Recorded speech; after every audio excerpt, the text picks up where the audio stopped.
Hey Dio, hey Henry. I'm hanging in there. Just getting ready to start doing some work.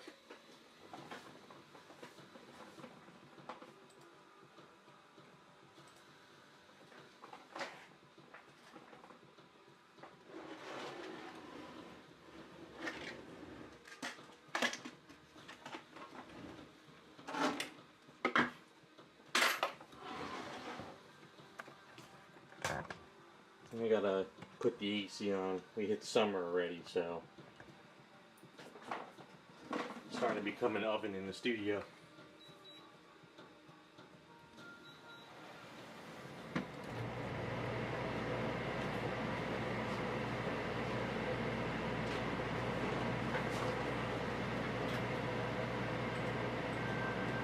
Hey Raz.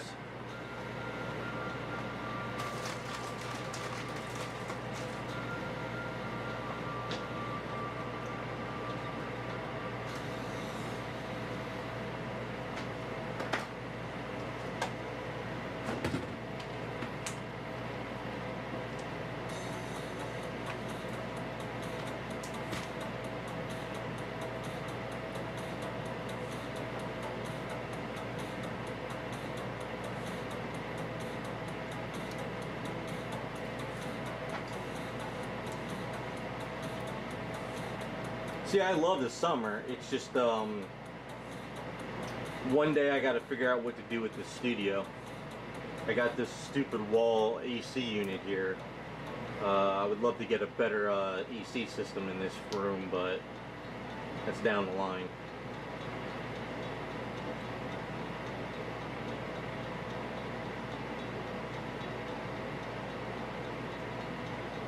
If I had known the studio was going to be like this when I first bought the house, I would have did something different. So, hey, what's up, raccoon?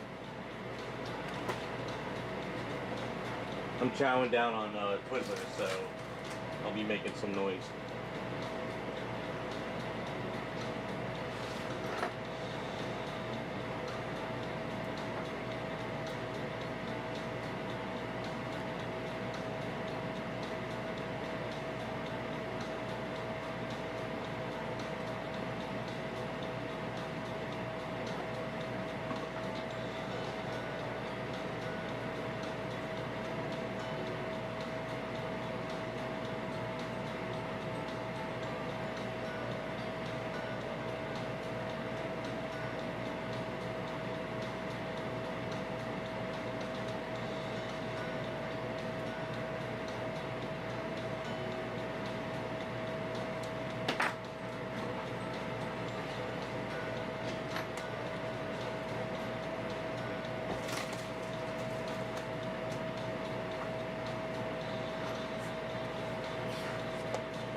Dio, is that more like traditional sculpting or 3D sculpting?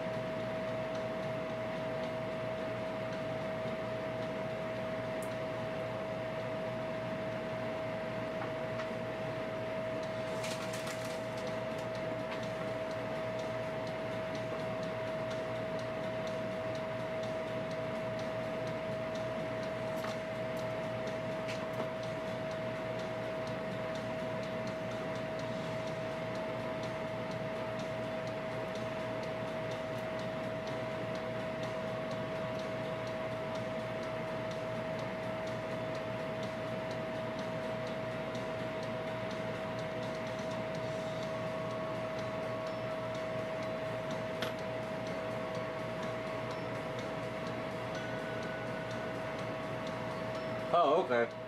Yeah, definitely get back into it. I still learn stuff all the time, new tricks, you know. But I understand about the setup. If you don't have a good setup, it sucks. It took me years to get this studio where I wanted it. It's still not where I wanted, but it's better than what it was.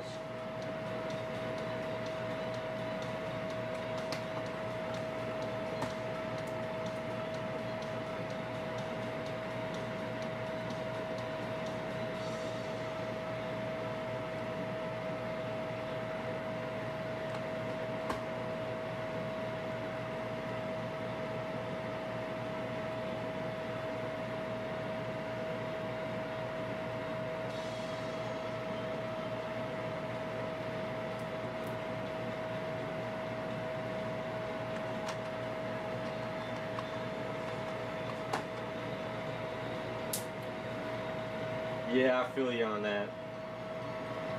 Just got to make some room for it, that's all. Sculpting's more important than having a bed or a desk. So you got to pick and choose, or even a kitchen table.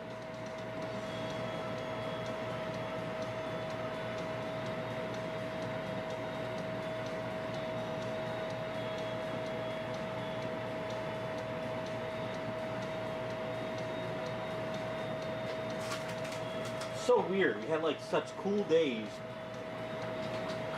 and all of a sudden it's like 90 out all of a sudden.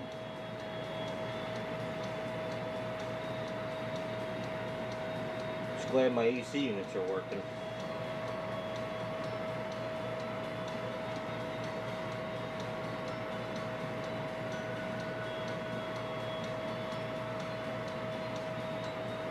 Spent some late nights and I got my Bayonetta Hummingbird Studio statue finished. I gotta post a video this weekend. The guns came out really good. I'm happy with them.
Just bothered me that the guns from Bayonetta were so like they weren't painted correctly, so I had to fix them.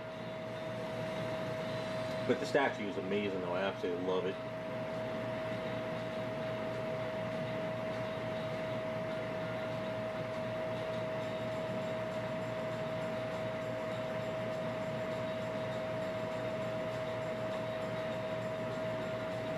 And I'm almost done with the saber-tooth. I've been, this week went by so fast. I was just grinding out that saber-tooth, and before I knew it, it was Friday. But so far it's coming out pretty good.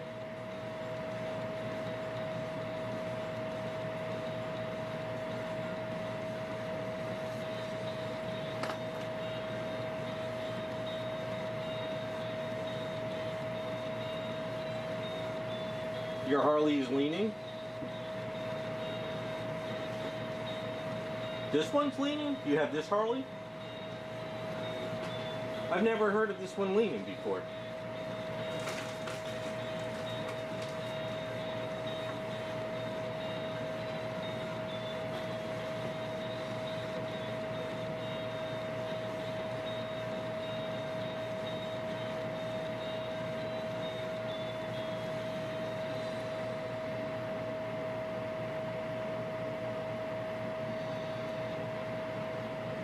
I'm sick of working on this Harley. I've done so many of her, but I've never heard of this one leaning.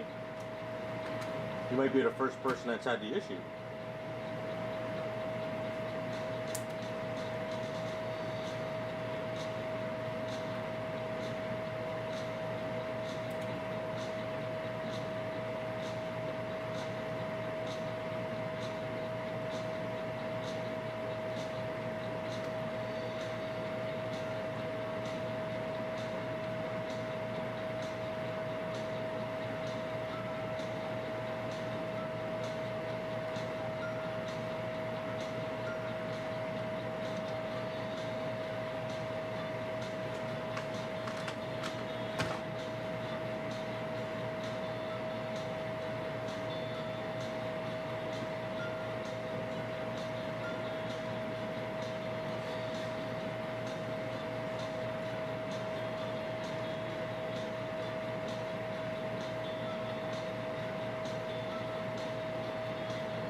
I'm gonna get sick off these Twizzlers, I know it. Can't stop eating them.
Oh, this Harley, let me find a picture. Oh.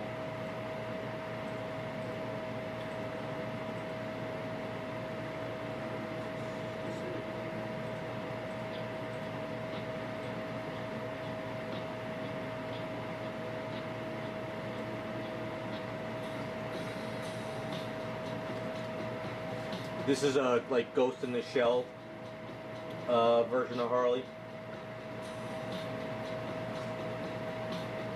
One of the police officers.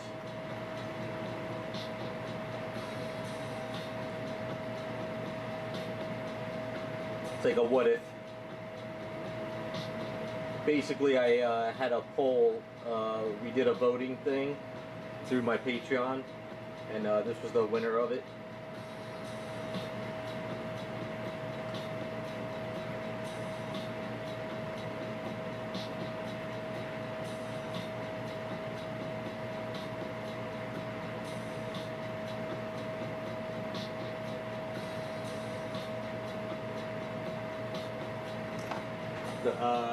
I got just probably pull out the other parts.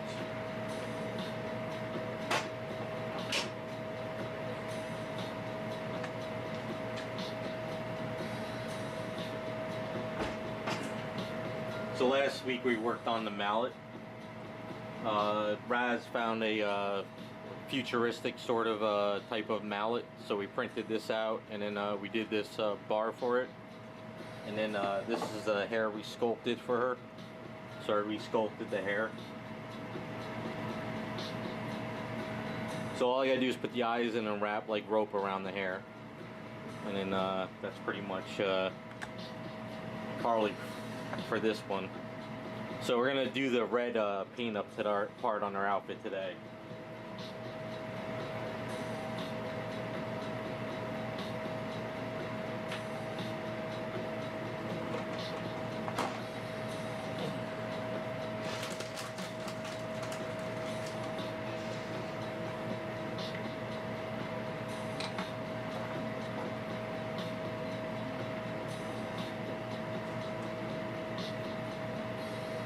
I love sculpting hair, and the way I do it is I work in sections.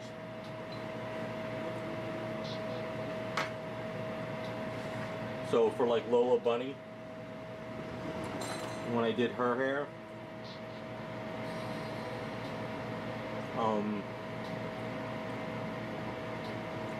basically I did all this back part first, and then I added more, and then I did the bangs, and then I added more bangs, and then I started building out the ponytail,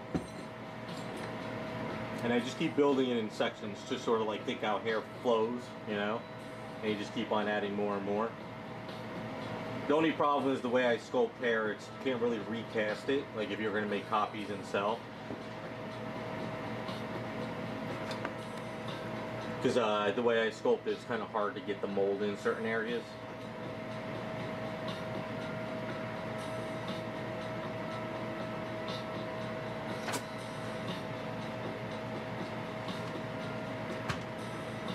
But I don't use clay. I mean, I use Abe's epoxy sculpt. I don't know if you know of this stuff.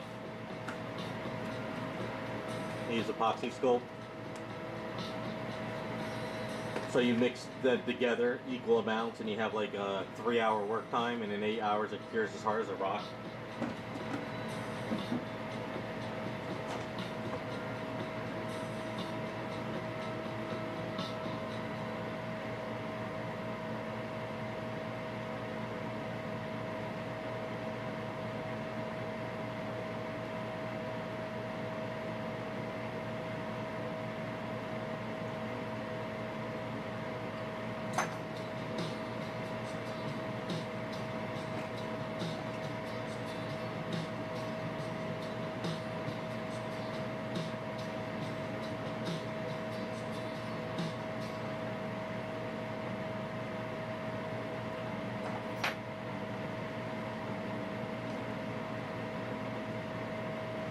Yeah, I like Abe's because for what I do, it's once it cures, you can paint it and it's good forever. It's just that with hair, once the Abe starts to stiffen up, you can start cutting into it with like tools, you know, and you can really start doing some cool stuff with it. Whereas like clay, it's kind of hard because it like starts to sag on you.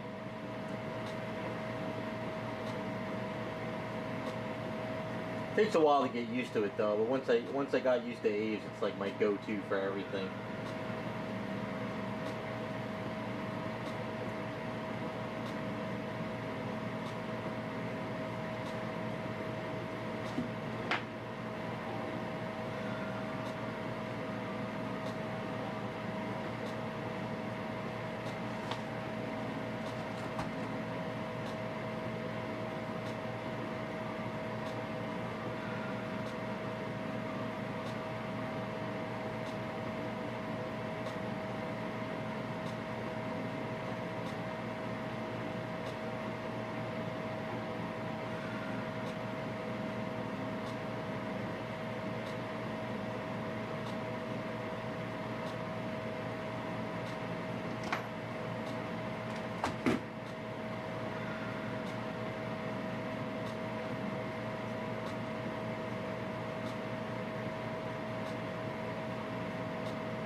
Hey, what's up, Terrell?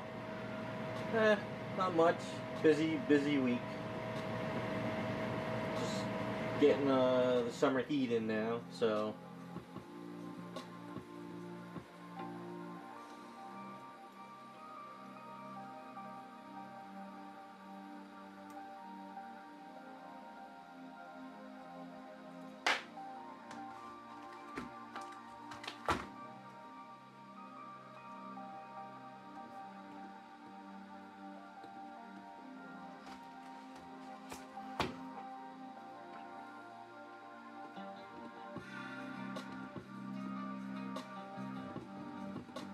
think I'm gonna take another personal day tomorrow, and I'm gonna finish up Bombshell Harley. I mean, not Bombshell Harley, my Power Girl. Or at least get most of it done. Maybe try to prep some other items I gotta get done.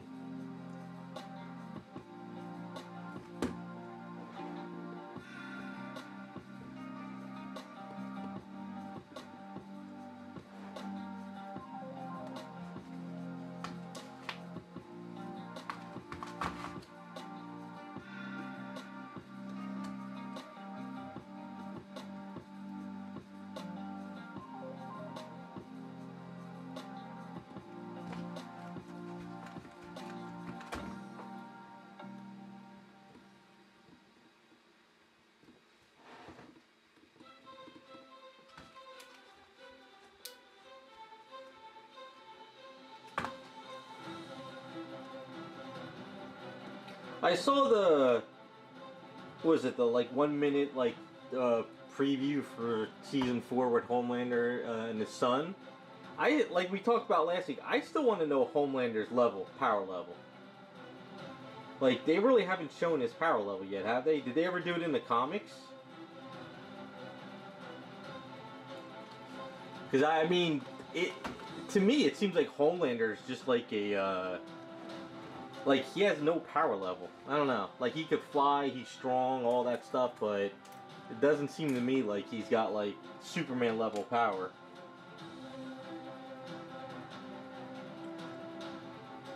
Almost feel like Captain America could take him out, you know?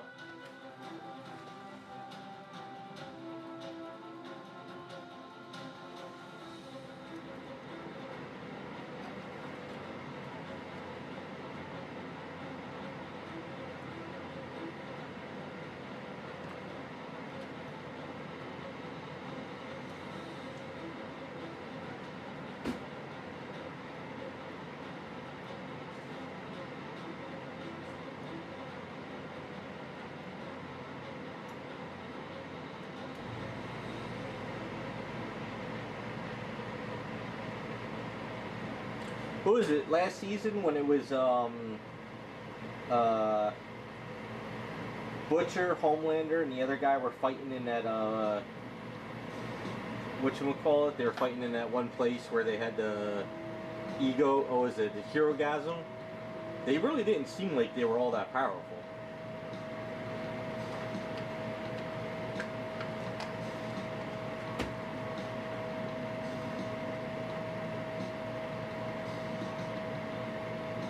But the creator of the voice still says that Homelander is stronger than Superman, so I don't know.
This is why I hate the statues between these legs. It's such a pain to get paint and stuff back here.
Oh, I still want to know Homelander's power level, because last season they fought in that Hero-gasm place, but it wasn't like it wasn't really like a Superman type of a fight, you know? It was like just some guys that have, it almost felt like Captain America level fighting, you know?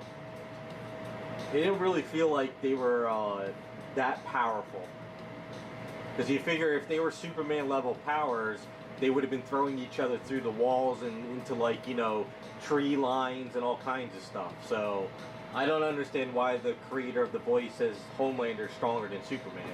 Superman could go out of space and fly into the sun, whereas I don't know if Homelander could even go into space, can he?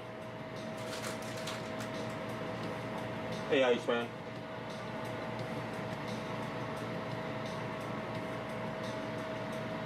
But I haven't read the boys' comics, so I don't know if he has a certain power level and I'm not aware of.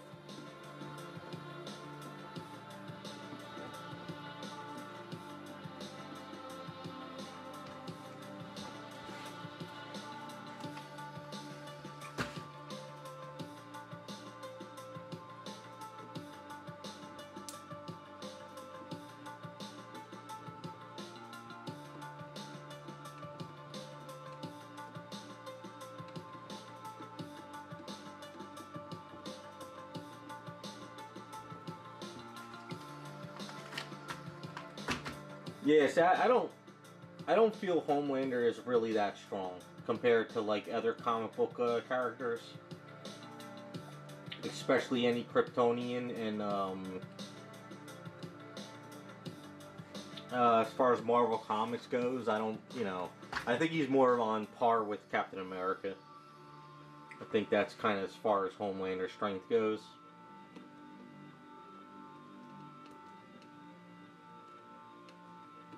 I've seen a lot of those, like, you know, what if YouTube videos, like Superman, Homelander, and Omni-Man fought and stuff like that.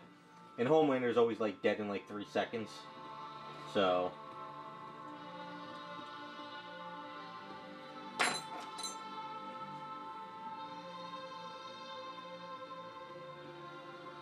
I mean, he's an ass, and he's a fun character to watch, but I don't think he's like all that powerful.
Well, I think he does have that ego for the, was that Soldier Boy?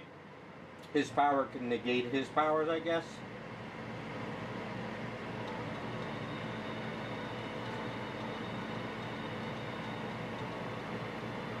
Yeah, but I don't see him, I mean, if they would show his power levels, that would be different. You know, like, can he stop, can he fly an airplane on his back and save it? Can he, fly in outer space? His heat vision, how strong is it? Does he have X-ray vision too? I don't know if he does.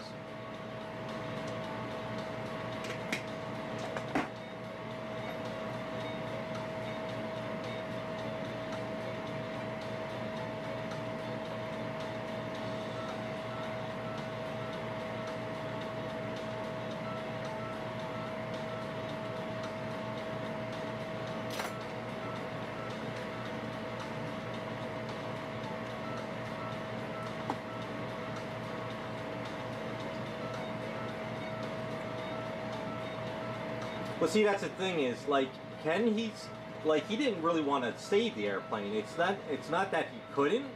It's like he didn't want to even put the effort into it. That's why he's like, he's an ass. But the question is, if he did try, could he do it? That's what I like to know, you know?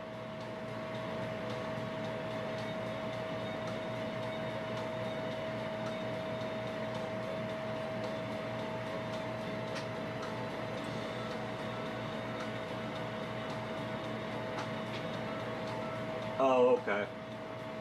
Yeah, he had that weird milk thing too. I thought that milk thing was like giving him powers. I don't know, he's just a weird dude. I think what it is, he's just like a lazy character. Maybe he's very, very strong, but he just doesn't push himself. So I don't know.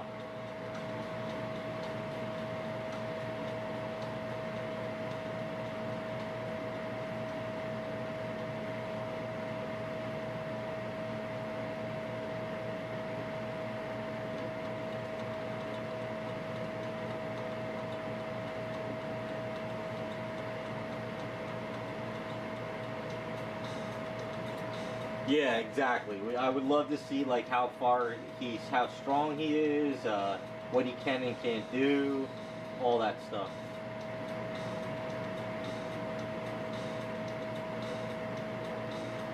That's why I like the show so far, but they don't save anybody. They don't do anything with their powers except, I don't know. It's just, I mean, I like the boys. I don't love the boys.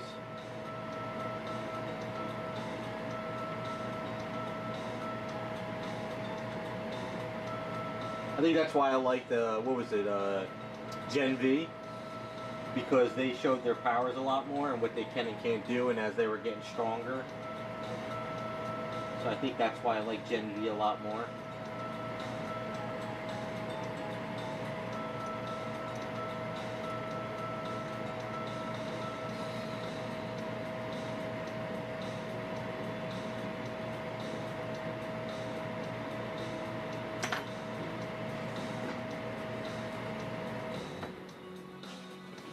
Getting a little too cold in here now.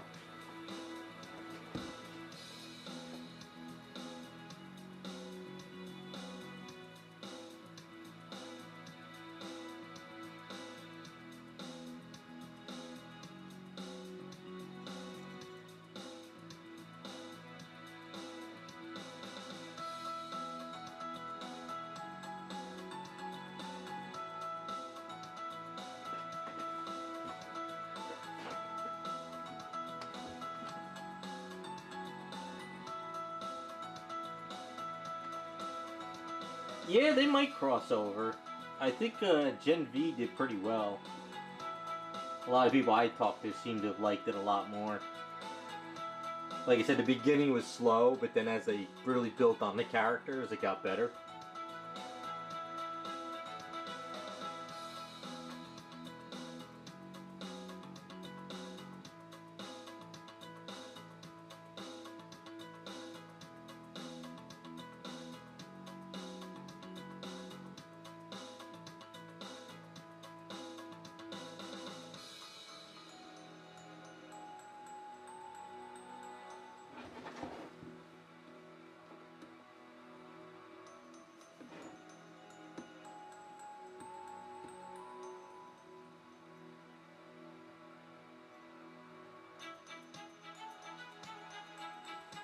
I mean, there's been a lot of speculation who Black Noir is.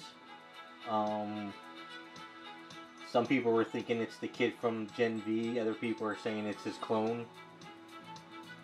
Who knows at this point.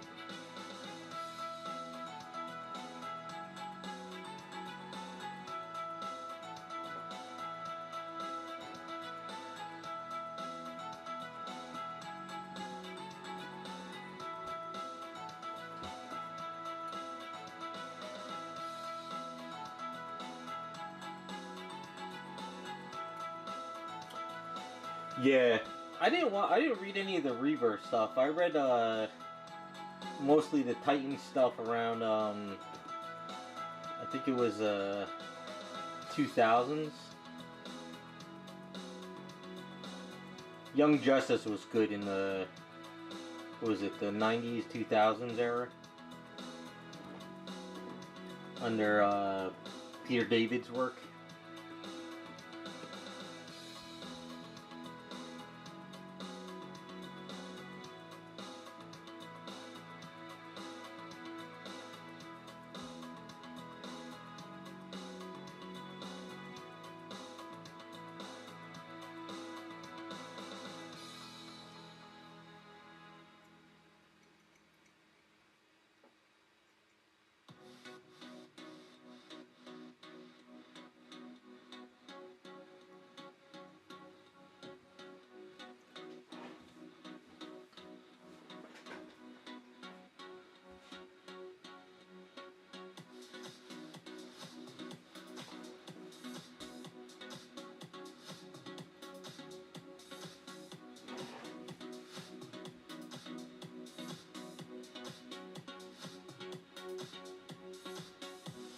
Yeah, they definitely went off from the comics in this TV show. But they're probably, it might bring some elements back though. Who knows?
Alright, I always get nervous when I paint candy coat red, but we're gonna hope that this works and nothing gets screwed up. But Spaztec paints go on pretty well.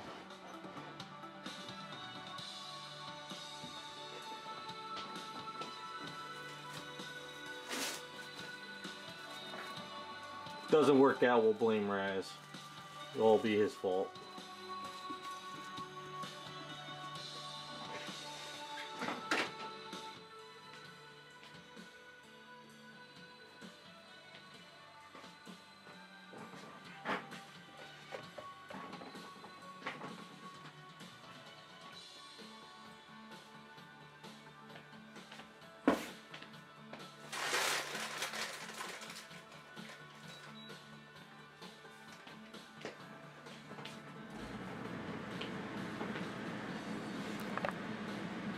That's right, all Raz's fault.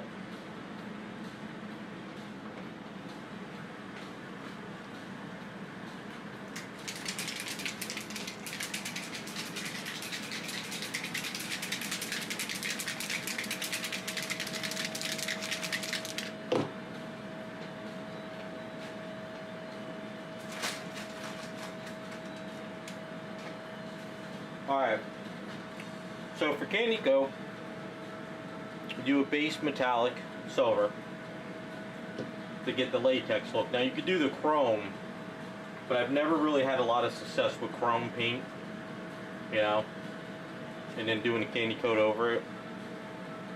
Then you can use a little bit of the black mixed in with that to do some shading.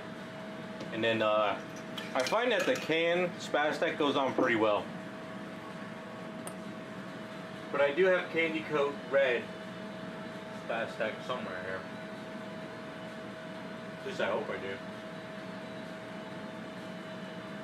do. Yeah, I do.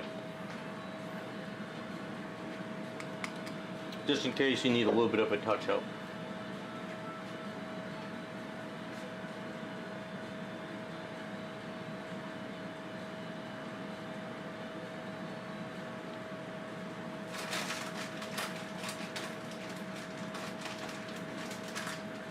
No, the white outfit would be fine, because if you remember Clockwork Orange, the white outfit, it wasn't pure white. It had a little bit of like dirtiness to it. So you could get away with that. Yellow is the worst paint. White, red, candy coat red's a pain in the ass candy coating, but yellow is the worst paint ever. The clown I know that sometimes pops in chat, Jose, he sent me a Sentry kit I have to paint up, so that's yellow, so that's going to be a pain in the ass.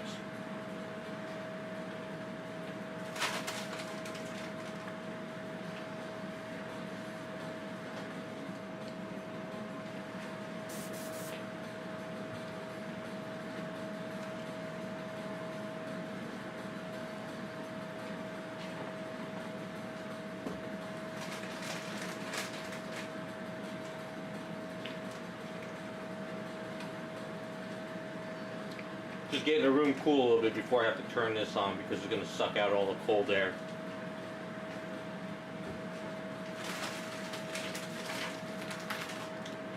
And I got to put the Twizzlers away, otherwise I'm going to eat the whole bag.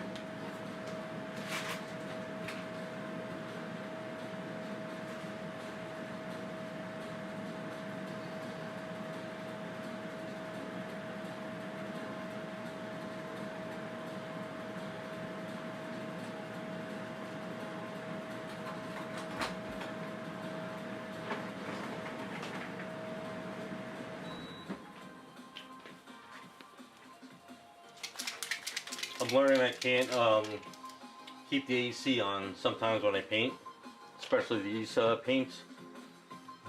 It blows, like it creates like a whirlwind in the studio, and it blows it out of the booth. It's a pain in the ass.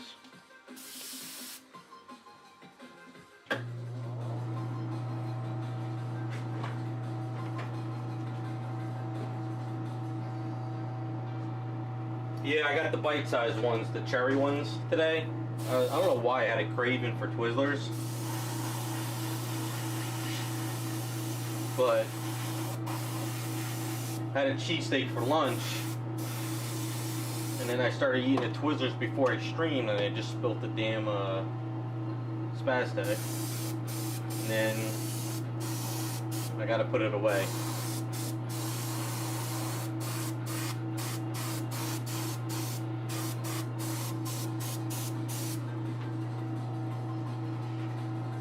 I hate these spastic bottles. If you tap them, they just fall right over.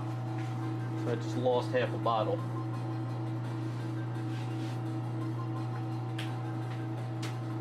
Oh well.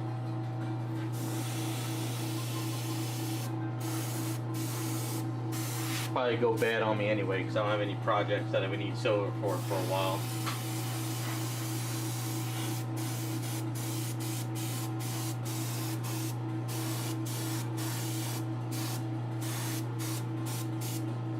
Ah, there's a little gunk over here. Damn it.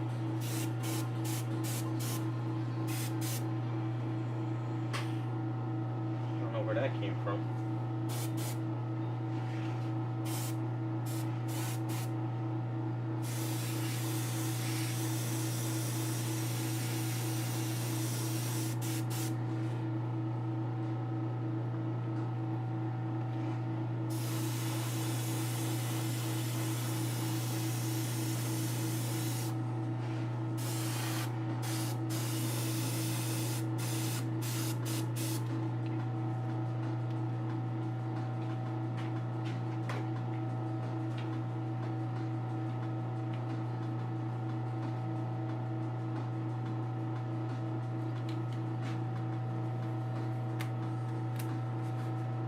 Gotta put the mask on.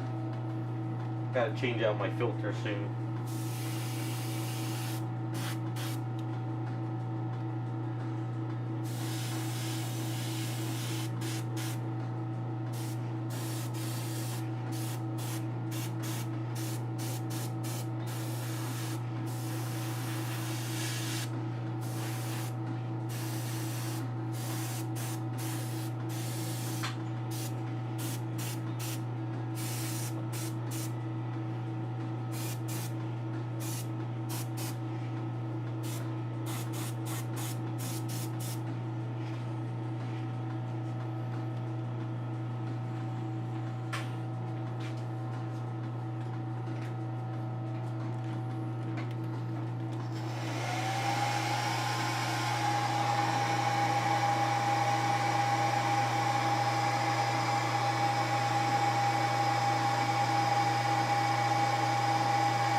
Sure what the hell that was.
Alright, next we get some black mixed in with the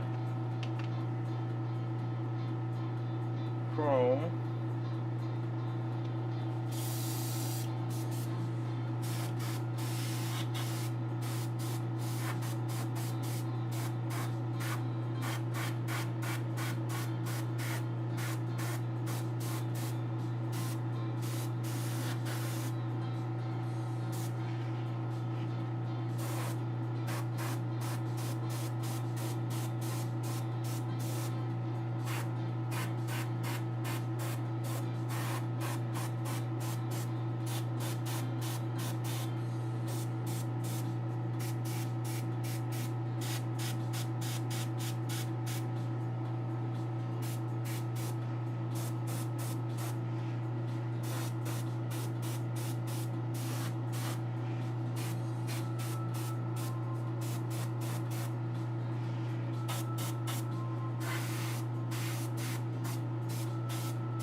Go back to our silver.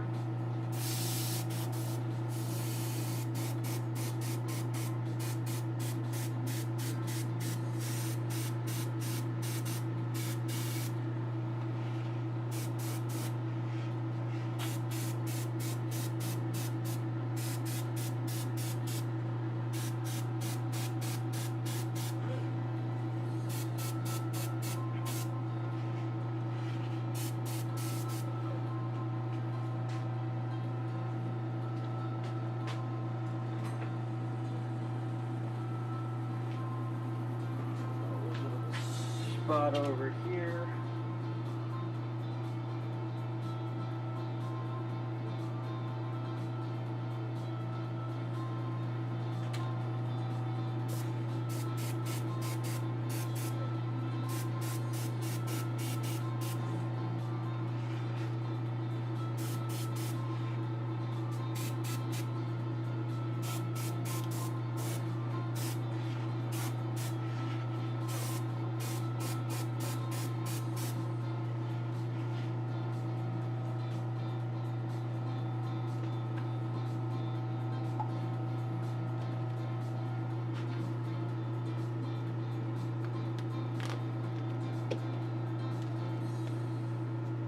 Okay, we're gonna let this dry for just a little bit, and then come back to it and do the clear coat red.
Alright, let that dry a bit.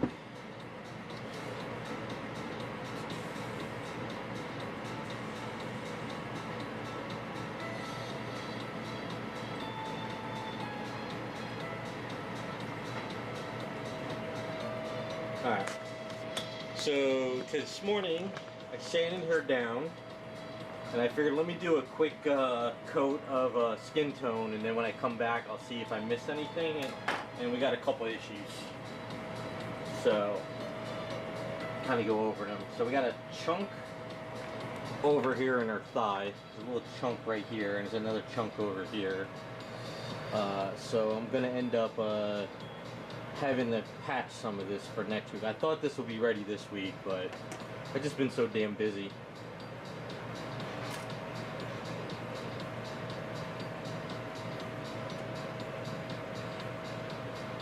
So right here, I don't know if I nicked this or something I missed. So there's a chunk there missing, and there's a chunk here missing. So I think either I did that or I didn't see it, one or the other. And then, let's see. So this section right here is actually like flat. So I must have sanded this down when I took off the boots, and I didn't give it a good curve, because if you look at it from this angle, it's like flat. So I need to put a chunk of Aves on here and fill that in. And then I've come to the conclusion that this must be a like one of the later like castings, I guess you could say. So her back leg here is all like, it's all like worked. So I'm thinking that this one must have been like casted up in one of like, because I think there was like 2,500 of these made or something. So I'm thinking this one here got kind of funky. And I don't like how some of this, her back area is not like working correctly. So I'm going to put some A's around here and fix this stuff up. It's bothering me now.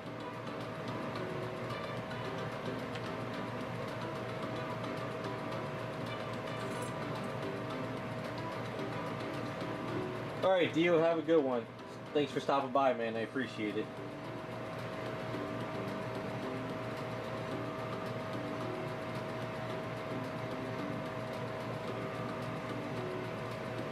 So even though I put skin tone on her, I can still put Aves on here and fix it. So they're like around her waist area, it's like I must have over sanded this and I didn't realize it. So we're gonna have to fix some of this now. So while Harley's trying, I'm going to kind of correct some of this stuff. Yeah, like even her knee right here, like this, it's like a casting error. So I don't know, I guess somewhere, somehow, I got a bad casting on this one.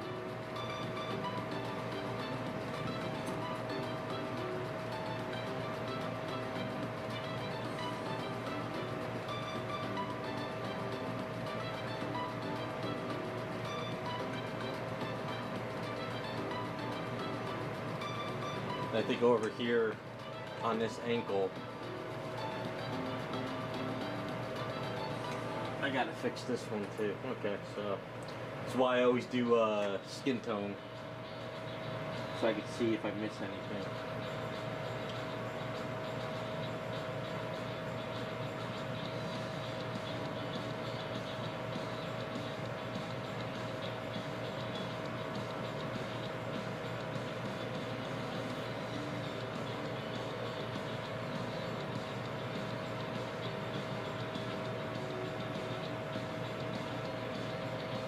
But it is when you're looking at a gray primer for so long, and then you finally, you know, start to paint it, you just see things that you just didn't see before.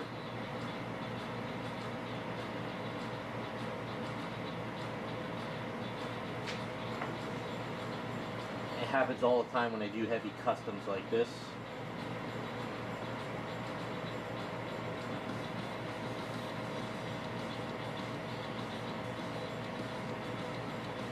Especially when you chop off a lot. Polystone's just a pain in the ass, really. It is, it's great for when it's finally done. But a lot of the work on polystone is just always a pain.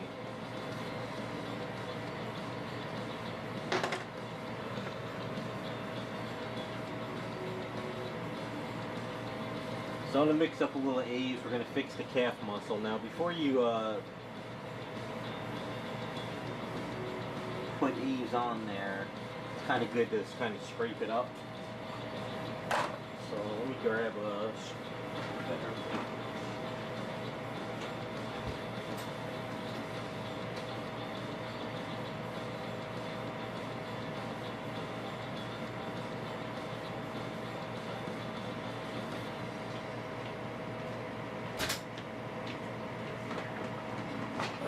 So I figure we'll mix up some A's, we'll clean up her waist, and then at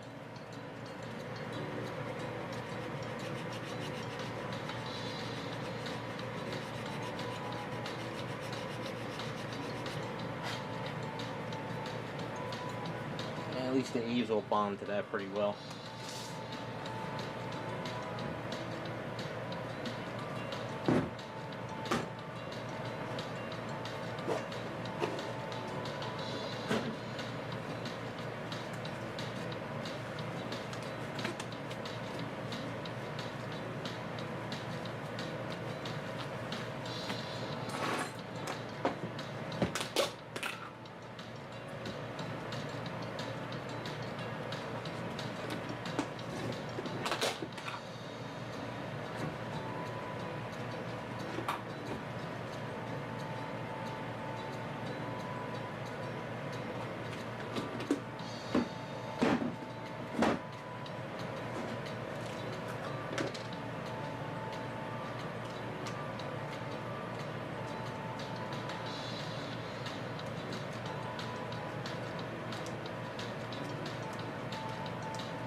Okay, let's see here.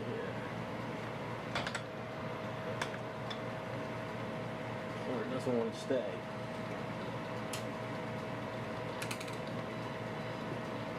Alright, so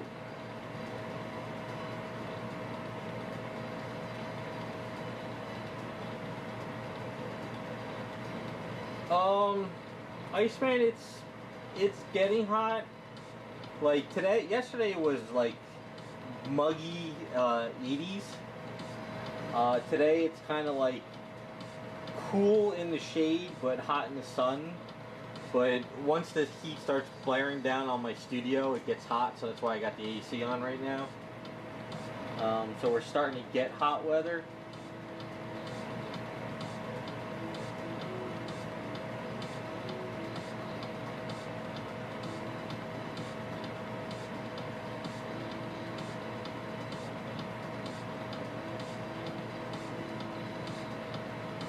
Like at night, I don't need the AC on as of yet because I could keep the fans on, the ceiling fans, and it's really comfortable at night. But during the day, it's like the heat just blares on the house and the studio, and it gets really, really uncomfortable. It's like a hot box in the studio.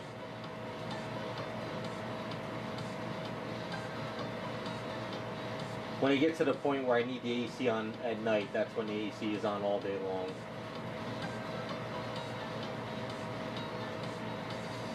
I guess once the ground starts getting hotter, that's when you got no choice in it, no matter, just have to do it.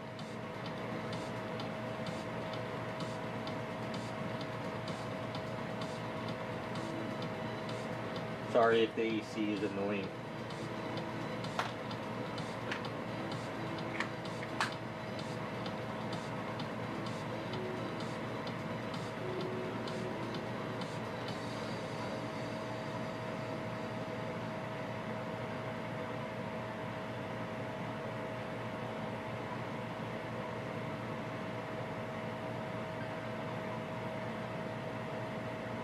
I'm in Jersey, so we get those muggy hot days. We don't just get like heat, we get like muggy heat.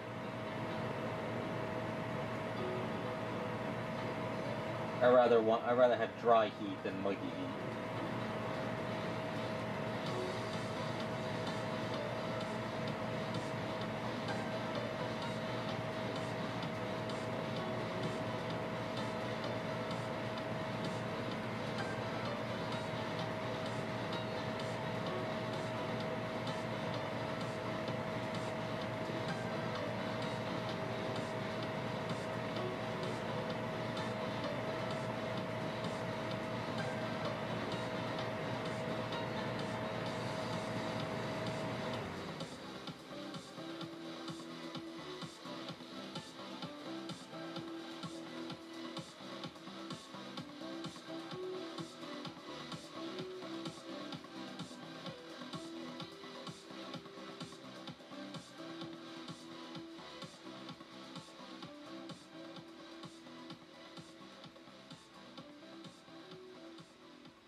Yeah, actually, this is the second day I had to put the AC on here. I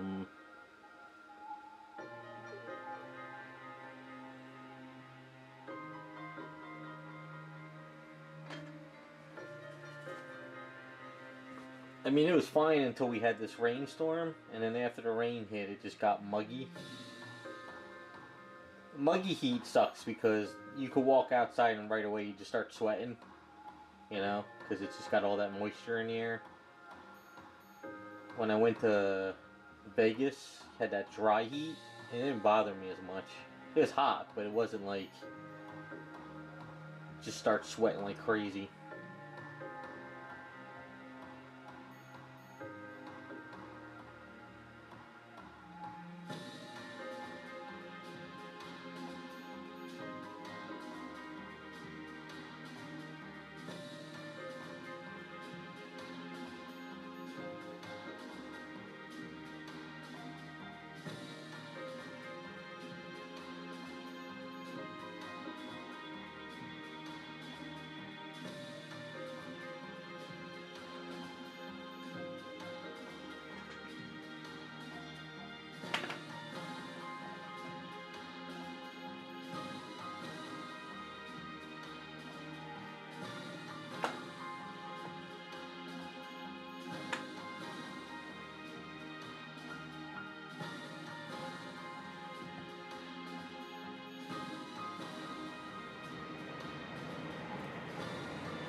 Yeah, the news just, I mean, I remember going to art school in college. I didn't even have AC, so it was like, you know, it was like 90 degrees at night, and I was just dealt with it.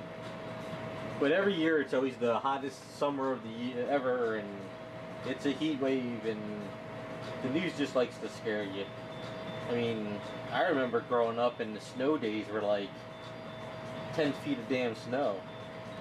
And summers were so damn hot, it was unreal. But we weren't allowed in the house anyway, so we had to be outside all day playing, so we dealt with it.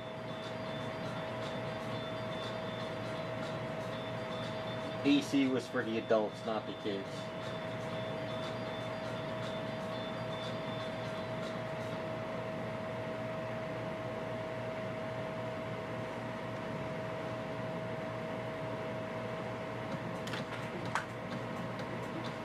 Yeah, like I said, I remember growing up, and it was hot as hell out. I mean, it was hot as hell growing up. But the news makes it out to be like we've never had a heat wave like this before ever, you know?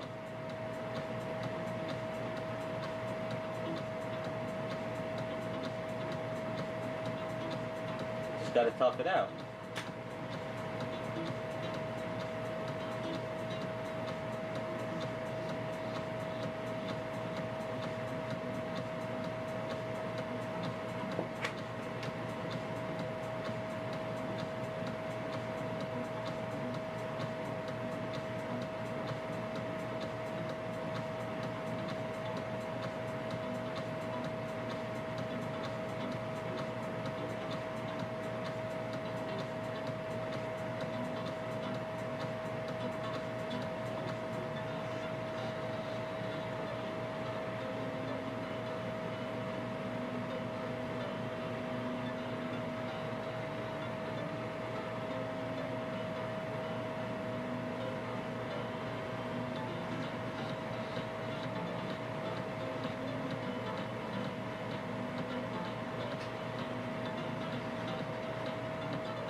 We sort of been getting that too here. It's weird. We really didn't have a spring. We have a couple spring days, but sometimes it's either just way too hot or really, really like jeans weather cold.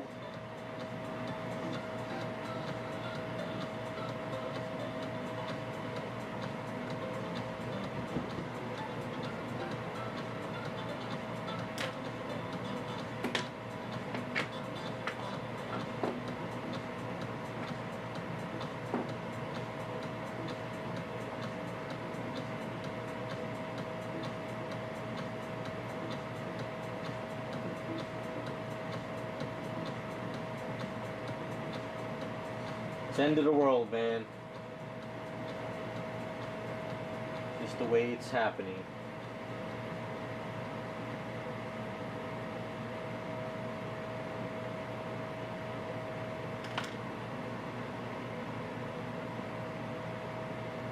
And if anybody's wondering, putting Aves over paint and then sanding and priming over it won't hurt it. I've done it plenty of times. The only thing is, if you ever had to strip down your item, if any of the stripper gets underneath into the paint, it will might lift off the eaves that you put on there. But if you're not planning on stripping it, then you could do what I'm doing.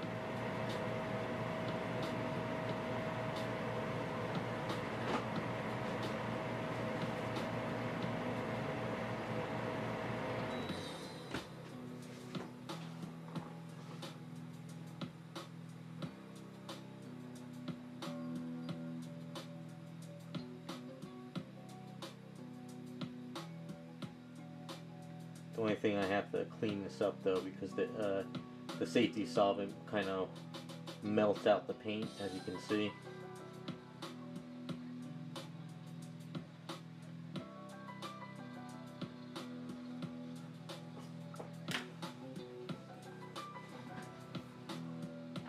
You painting another helmet? How many are you doing?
Oh, okay.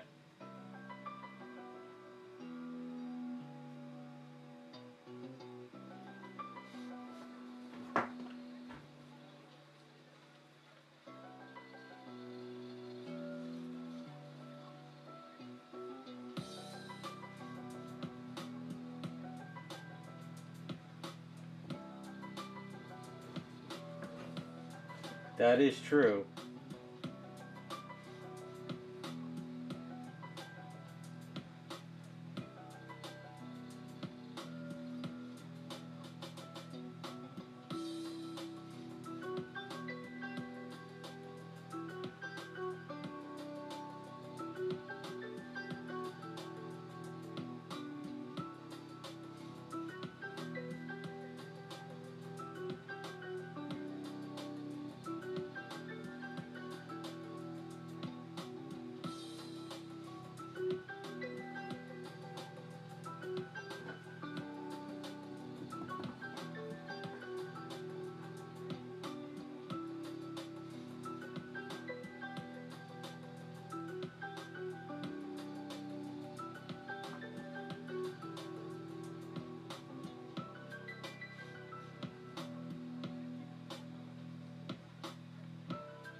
Even my computer sounds like a wind tunnel. It's an old iMac, so sadly I can't dust the inside of it. That's probably why it sounds like a damn wind tunnel.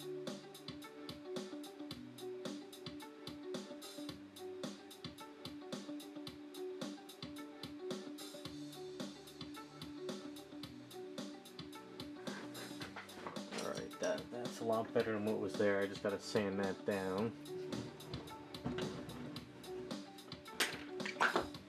And then for this piece, basically just take the chunk of A's,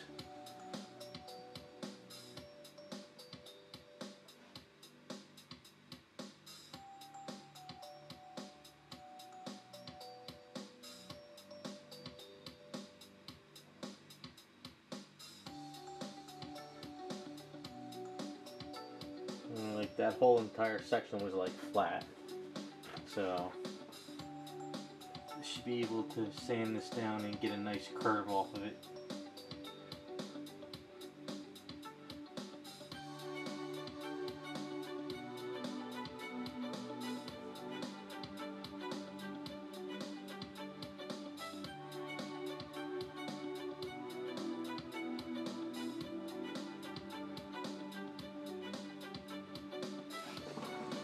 Yeah, it looks better. Alright.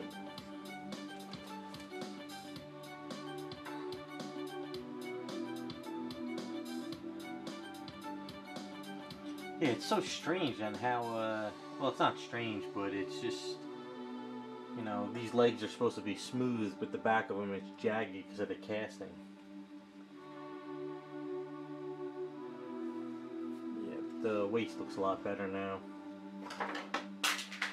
compared to what was there. So I don't think there's anything else really jumping out at me. Just some sanding to do here and there. But I don't think this section here needs to be fixed. I'll circle it. Sand this down over here. Sand some of that ankle down.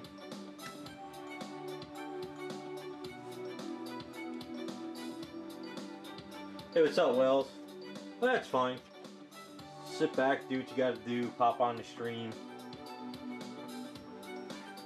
I'm hoping once I get through all this tedious stuff, I can start painting her up.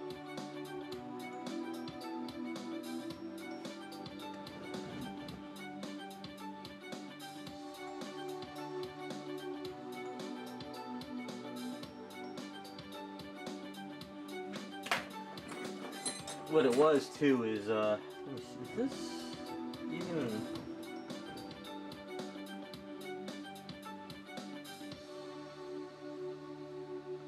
Yeah, I think I need to sand some of this down here too, over here. It looks pretty good compared to what I had before. I cleaned it up pretty well. Yeah, it was just a waistline. This was all really chopped up there. Didn't like it at all. Alright, I think that's as far. This just needs to be painted. Let's see, go over here.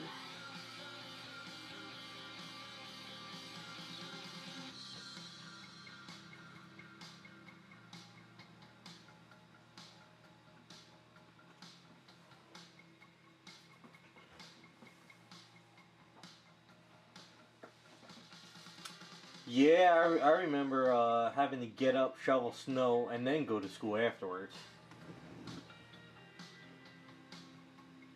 We would have a late opening. I don't think they have those anymore.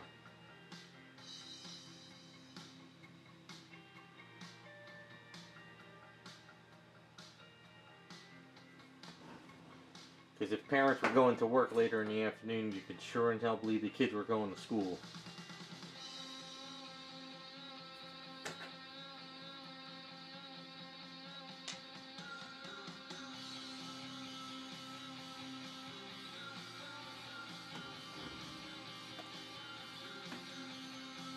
We got central air in the house when my parents redid the house.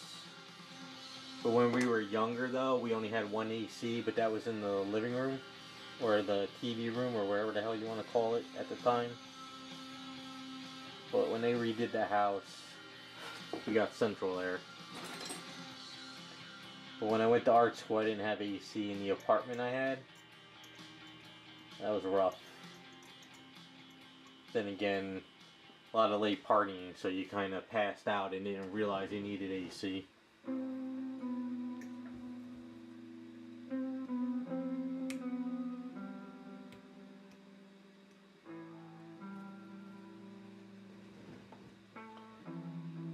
mean, I got AC now. I hate it. I mean, I wish I really didn't have to have AC because I hate getting cold. You know what it is? I hate that feeling of, like the windows closed and you're freezing in the house, but you know it's warm outside. I just always hate that feeling.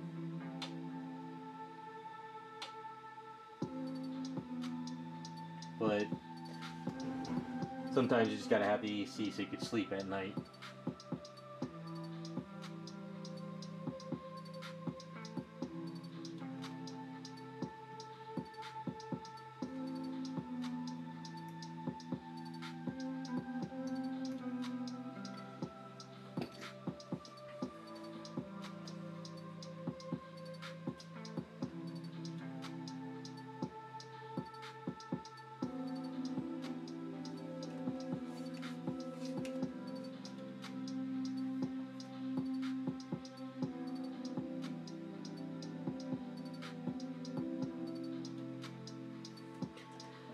Original characters, some people do. I guess it depends on what you're doing. If it's a half-naked chick, I'm pretty sure it'll sell. If it's I guess it depends on if you're doing like, you know, medieval type character, zombie, you know, I don't know. It all depends on like what you're into and what you do. There's a couple guys out there that do some original stuff.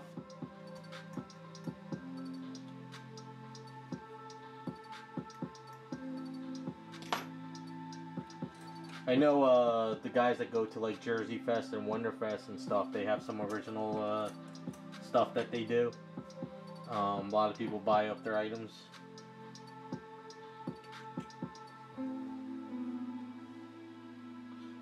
Yeah, I mean, I'm just being honest. If you want to sell something, you want to do a half-naked chick, you'll sell it right away.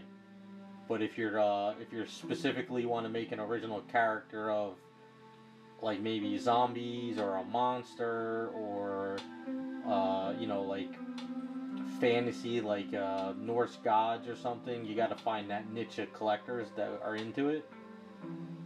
So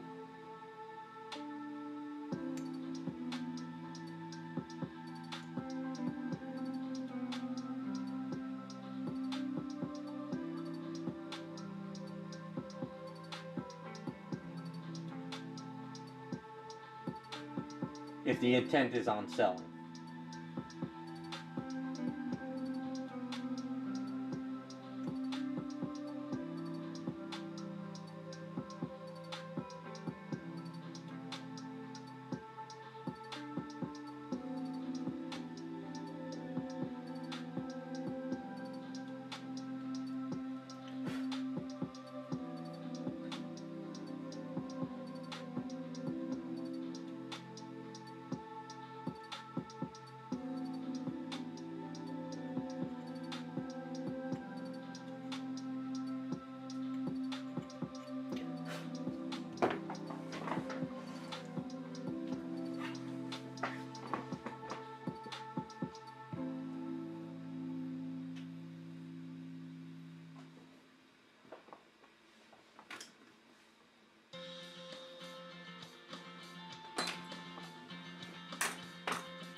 Yeah, I mean, sadly, if you go to like a lot of the Japanese sites that sell a lot of the, you know, anime statues, they have like 18 plus and older, but they do, you know, nude female males all the time, and the stuff sells. So there's a market for everything. You just gotta find it. Just I guess just the thing is, if you bounce around to all different types of stuff, it's kind of hard to, you know, find. But if you're like, you know, if you're into a specific thing, and you find that group of people, that's kind of what you stick with.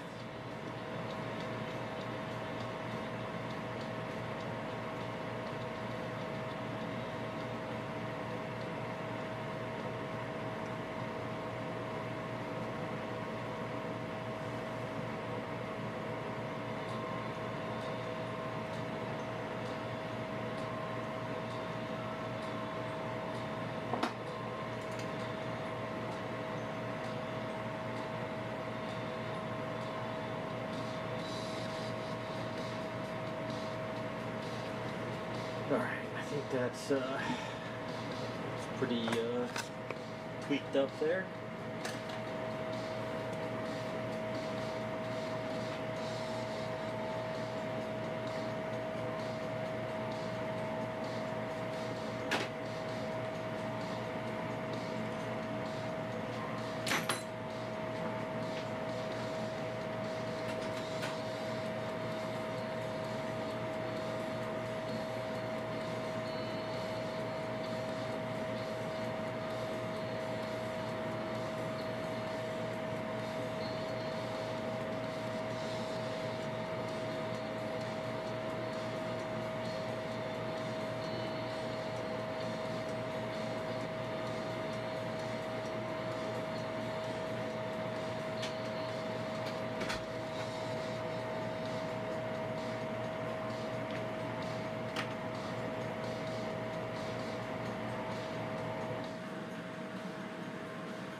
Alright, going to do the red now. Now this is always scary because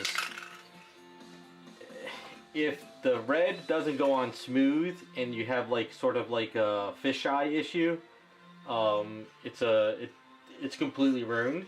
If you touch it and you pull it or you try to touch it up, it's ruined.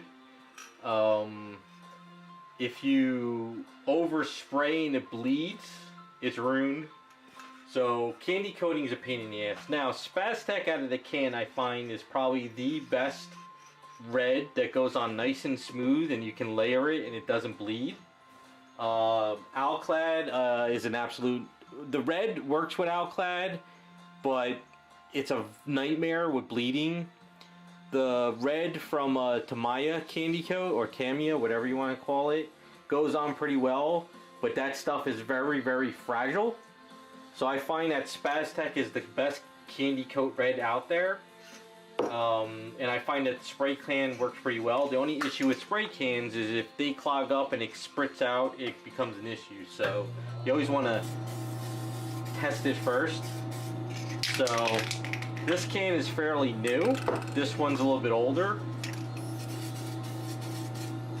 So, but this one's got a little bit caked up on there.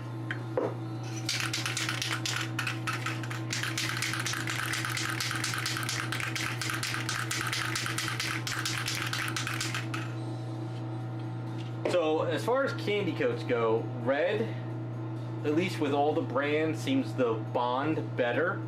Whereas the more red you go, the darker it gets, but you still keep that redness to it. Whereas like blue, yellow, and green, if you spray a layer on and then you spray another layer, if you're not even, you'll start to see like a darker blue or a darker yellow or a darker green, and it doesn't blend as well. I don't know, it's very hard to deal with these colors. But I also found that if you do mess up, and say you didn't get in here, you missed a spot there, you could go in with the airbrush afterwards and sort of touch it up with the Spaztec red. So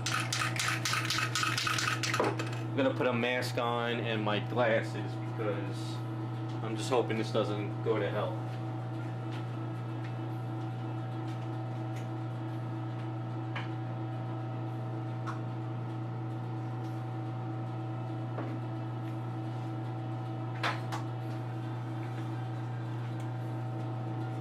But I find that the Spaztec is fairly stronger, and then after I'm done with this, and I could clear coat the outfit with their Spaztec clear, and then it's really shiny. So let's hope for the best.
Alright, we got good coverage.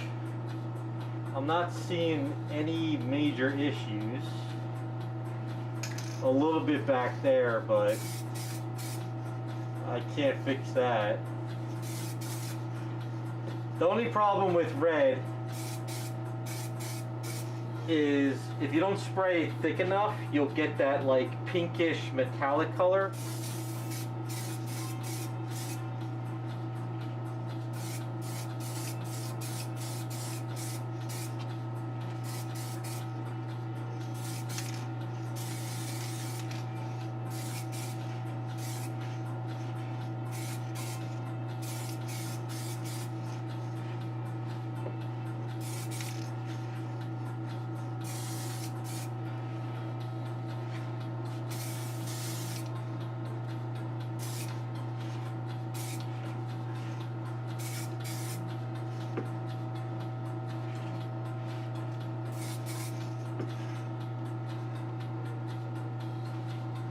Yeah, it's as good as I'm gonna get it.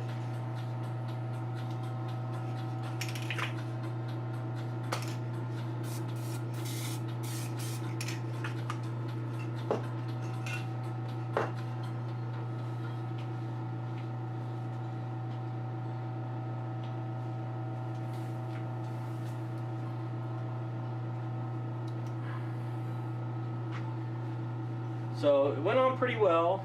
I'm not seeing anything crazy. Like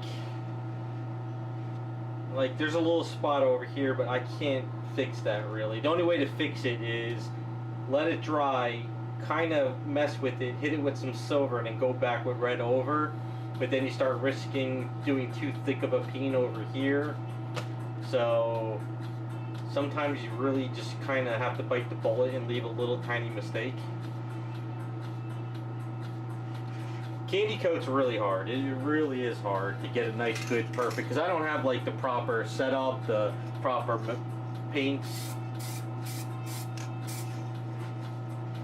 You know, the best paints would be like, you know, like car paints. Like if you had like a really, you know, good setup that had a better blower system, you know, had a proper heating, and you had like car paints that went on, you could do a way better job. But I'm doing something out of a can, but I think it works for Harley.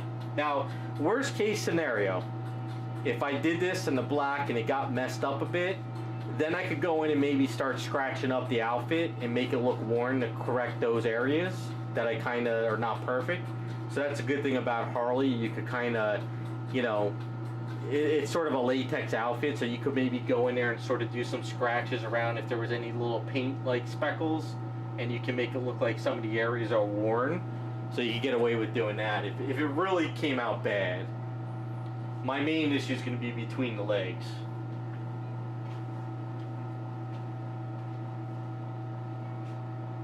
Hey, what's up, Jacob? There is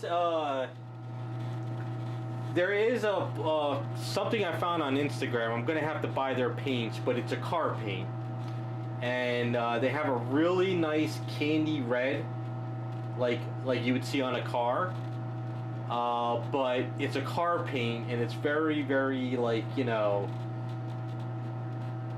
it's got a lot of fumes, it's got a lot of like chemicals in it, and I try to stick to acrylics because like enamels and lacquers, it gets too strong for me and I can't handle it. Plus, you know, going through the airbrush onto like a statue, you just gotta have a better setup for some of those car paints. Like I said, I've been messing with these Inspire paints.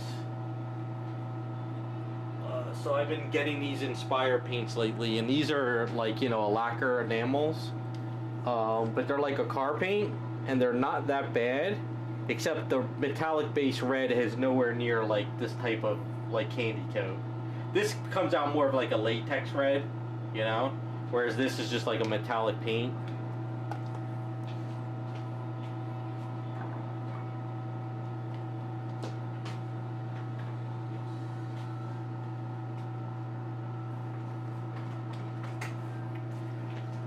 But like I have not found a good acrylic metallic red, because it always comes out more of a pink. But a lot of the good metallic red paints out there are more of a car paint, and they're a little bit more expensive, and they're a little bit more of a process. So I don't know. Hey, what's up, Root Kid?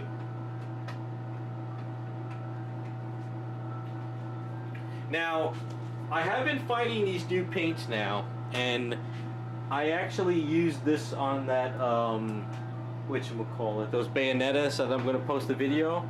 This stuff is called Turbo Dork, and it's got these really nice metallics. Now, this metallic right here is like the old pearlized gold from Auto Air paints. Let me show you. So this is the last of my Auto Air from this old, it's kind of like drying up now. So this old Auto Air colors metallic gold. They changed the formula and you don't get this type of gold anymore. But I picked up this bottle of Turbo Dork and it's almost the same color. It's a little bit more on the bronze side, but I gotta buy more of these bottles of Turbo Dork, and these are kind of like not bad metallic, so I've been messing with these a little bit lately.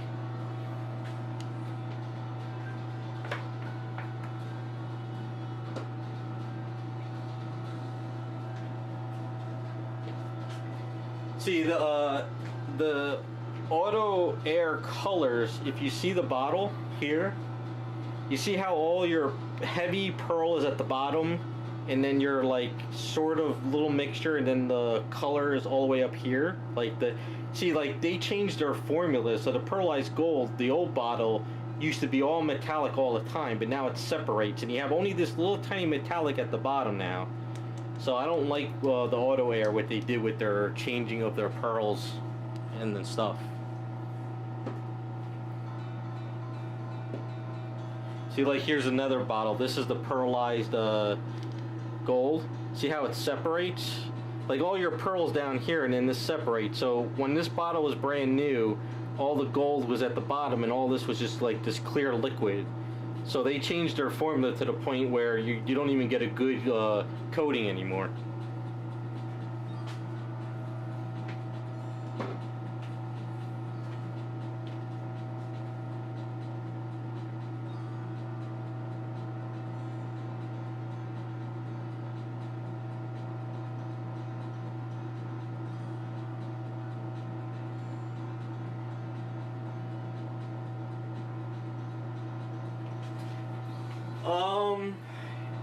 You could probably turn this Harley, but she's got a weird anatomy. Like this anatomy, the way it's turned, you'd have to kind of rebuild her anatomy in here if you were to turn her. But the way her weight, I don't know. I'm actually like, I really don't want to work on this Harley anymore. I mean, not this one specifically, but this as a custom piece. I'm just kind of sick of working on her so much, because it's like the way she is. It's kind of hard to twist her body if you were to do it.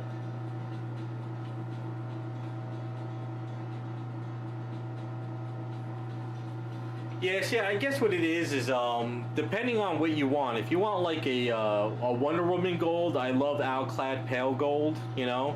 But if you want to do like a pearlized gold, like for like, you know, Dark Phoenix, that Turbo Dork stuff, I'm like starting to try that more. I kind of like it.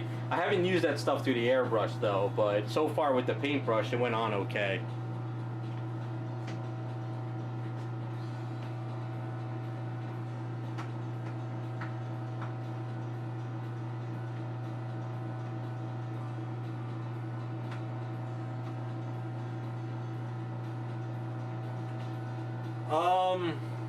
What I remember, I just remember what I use and what I need.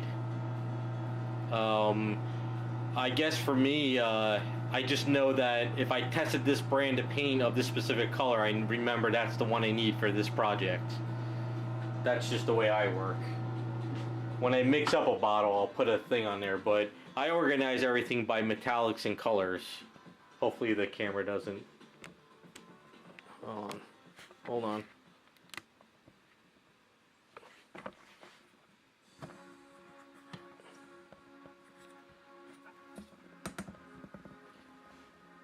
See, I got all my paints over here. So I organize everything by red, blue, browns, skin tones, metallics. All my enamels are up top, and at the bottom is like yellows, greens, and purples and oranges.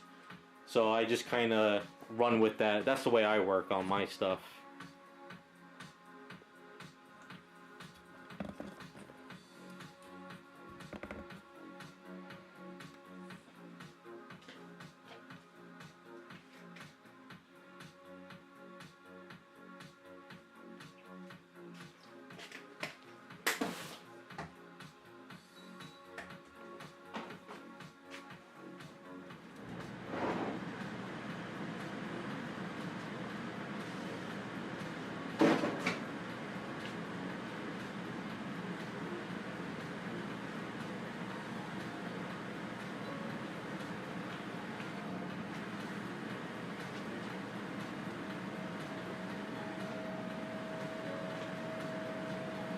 Yeah, we all group things differently. I know a lot of guys that have, you know, the most amazing paints, you know, display setup ever, and they do everything by brand and colors.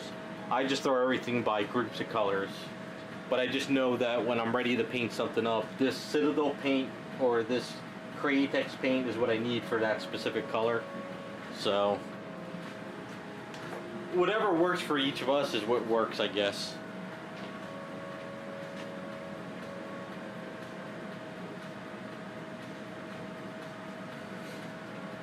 I think I've been painting since, you know, since art school, but I've been painting airbrush since, you know, really into it since like 2003.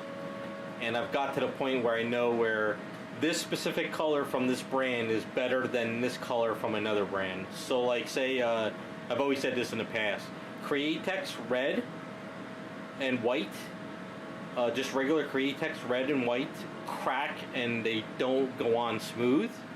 Whereas Wicked Colors white from Createx is amazing, but a white from another brand like Tamiya or Tamiya doesn't go on that smooth. It bleeds up the paint underneath. So I guess it's just for me, I like specific brands' colors, and that's what I do.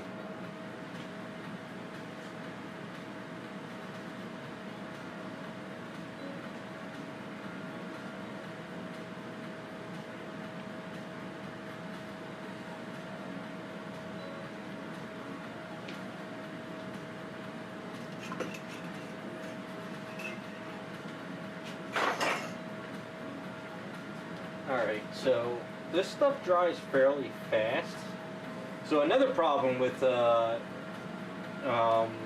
candy coating, so if you pull this off and this stuff flakes, and those flakes fall onto here, you'll never get that flake off the item because like the red flake flipping, hitting the other red flake will stick to each other.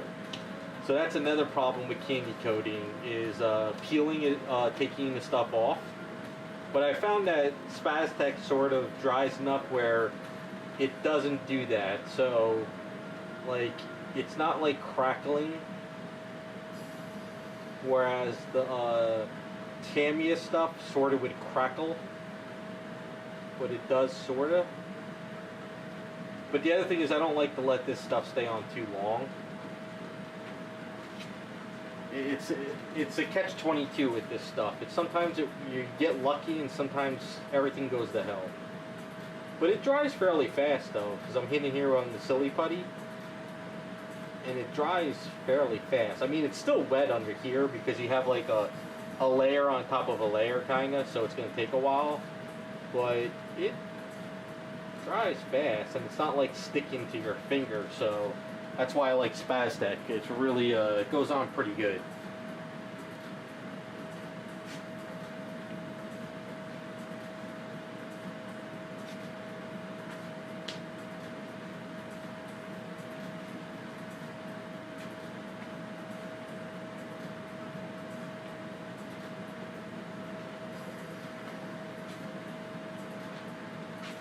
I used to do the spoon test like you suggest. The only problem I stopped doing the spoon test is painting on a piece of plastic versus painting on a primed statue.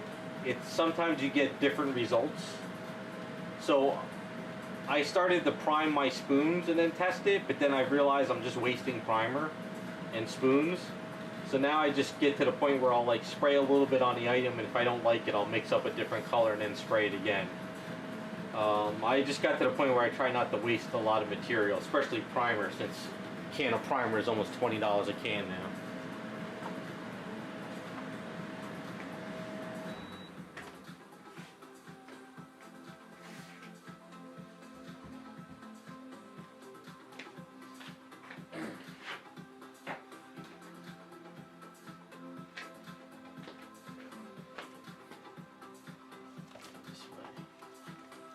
I'm going to grab it up top.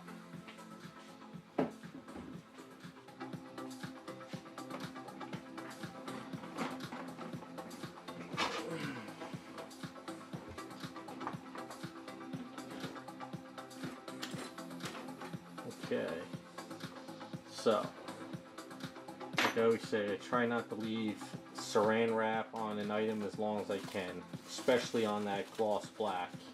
Because if you leave saran wrap on this gloss black overnight and it gets hot in the studio, you'll get all those wrinkles in your item.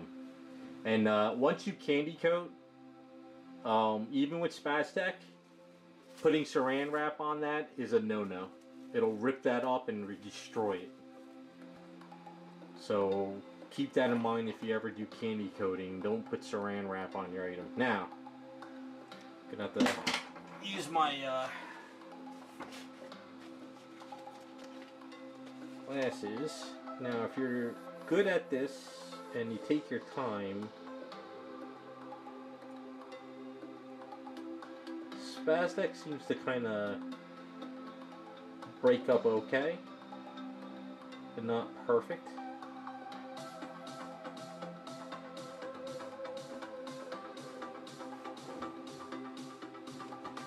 Trying to do this to show you guys while I do it. See, Tamaya will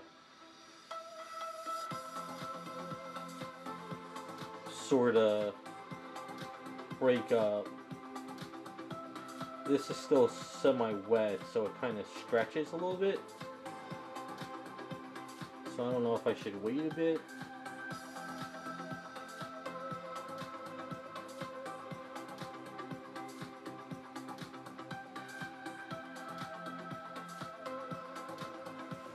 Yeah, I think we'll wait a little bit.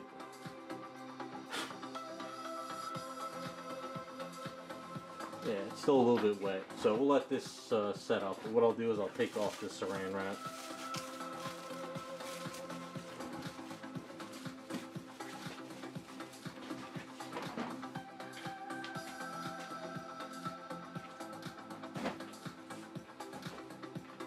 Alright, we'll put her aside for a bit. I'll work on Bugs Bunny for a little.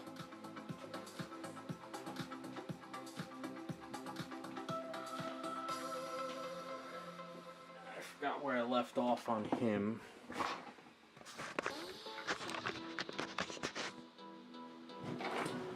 So we got to, this is this the tongue? No, this is not the right tongue.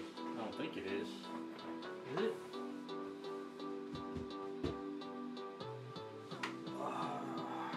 Did I not paint the tongue last time? Or is that the right one? It must be the right one. I don't see another one here.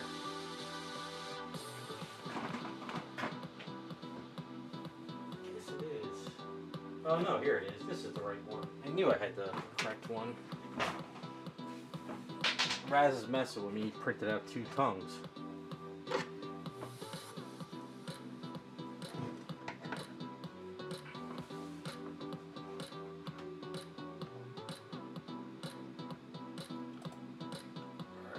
Bugs Bunny.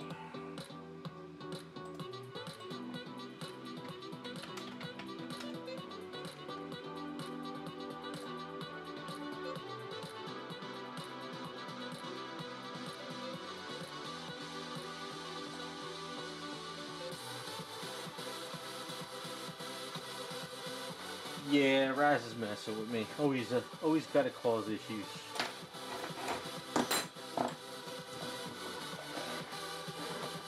So his tongue is pink, the ears are pink, the eyes are white, and the inside of the mouth is red. So let's trim out the eyes. Go from there.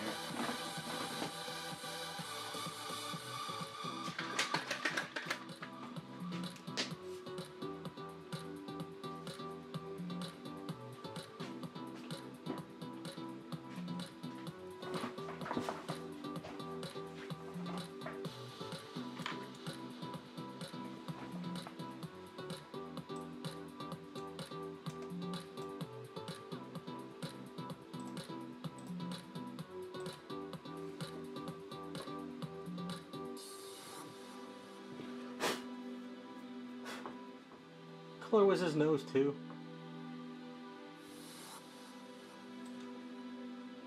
Pink. Pink tongue, pink nose.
have to do a run for a specific brush.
Inside of his mouth is red, dark red,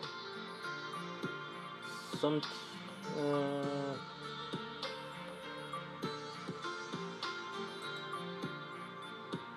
sort of blended.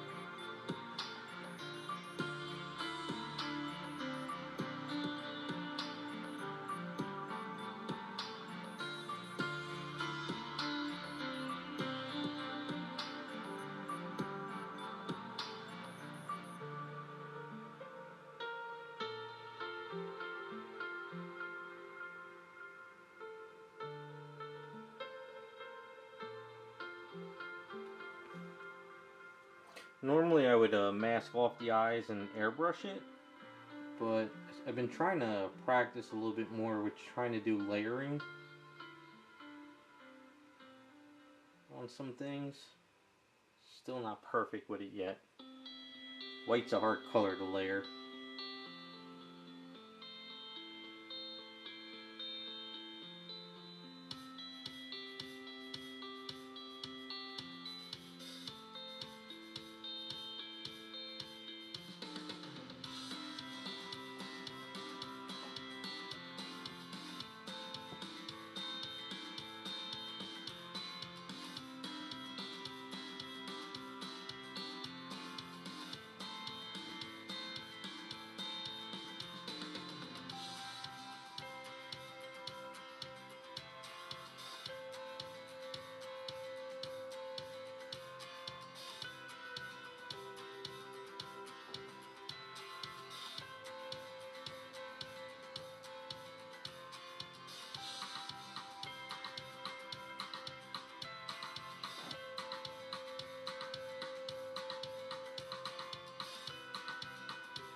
might be a good color right out of the bottle.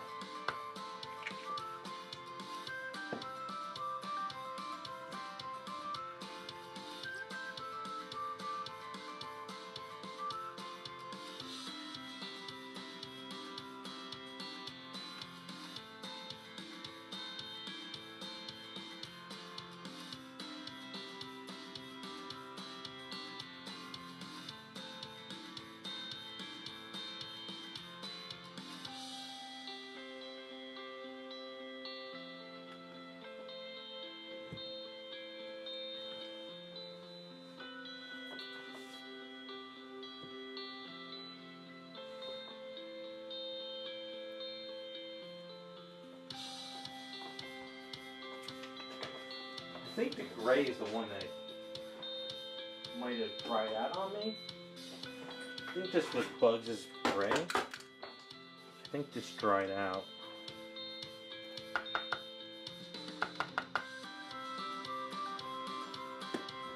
I think it did. I'm not really sure. It's been a while.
One day I'll get one.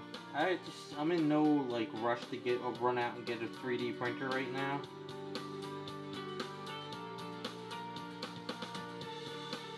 I mean, I'm sure one day I'll get one. I'm just not in a rush for it.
I think maybe once like I'm just completely shipped to like 3D sculpts and I'm not really buying pre-paints anymore and stuff, maybe then.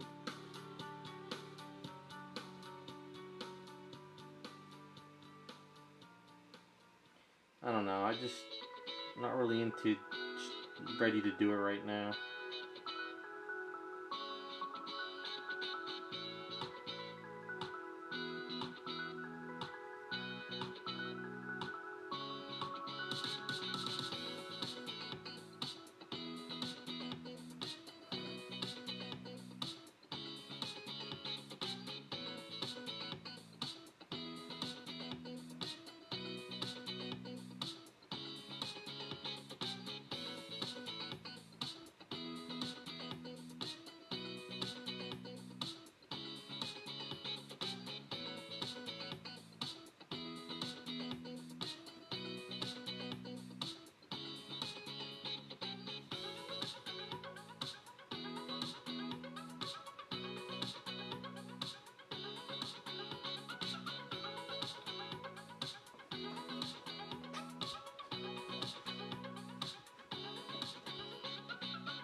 Yeah, I'm doing the pink ears now. Just kind of doing one little section at a time. The tongue, the ears, and the nose are sort of the same color. So I'll airbrush the tongue. I'm going to do the ears now.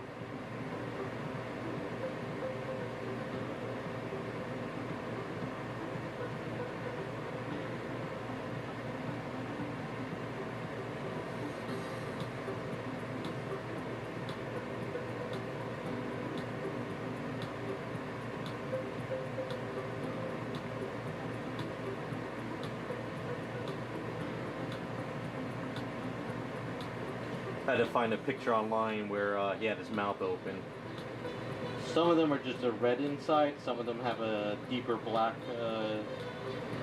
so I kind of went with a blend of the mix of the two.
The black part of his eyes are going to be hard, but we'll get it. His teeth are white, right? Or teeth are white.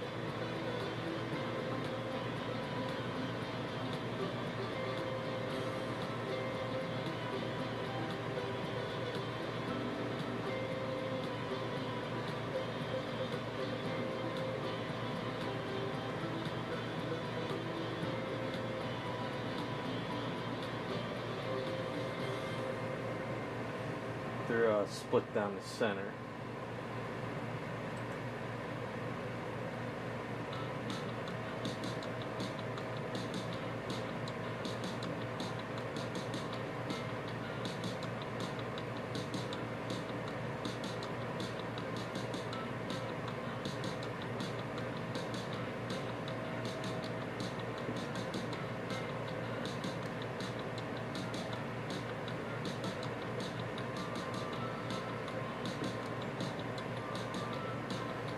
Alright, so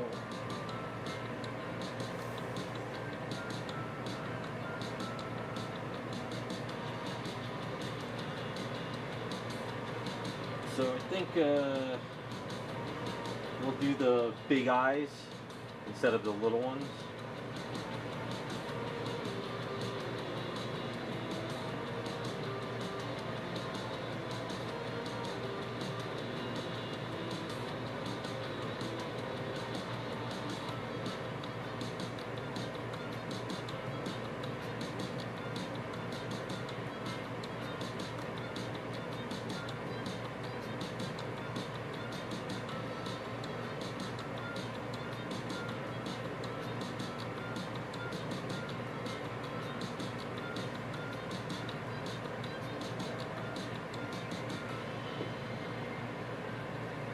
Hard eyes?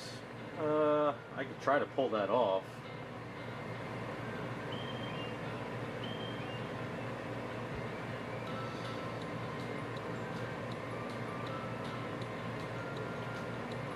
Should we do pink part? Pink?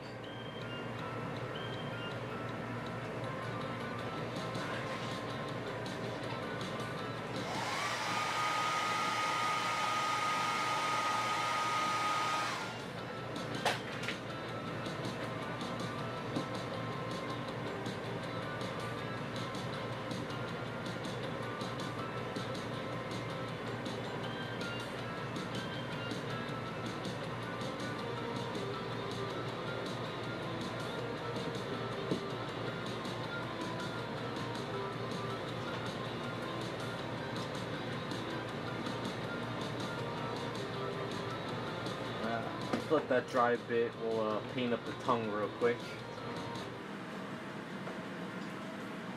Let's move Harley out of the way. Put her over here.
Hard eyes. So should we do small ones or long ones? Basically, we could go from there down, or smaller ones. I'm trying to think, what would be better?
Alright, I don't know how good I am going to be at doing hard eyes, but we'll do long ones, I guess.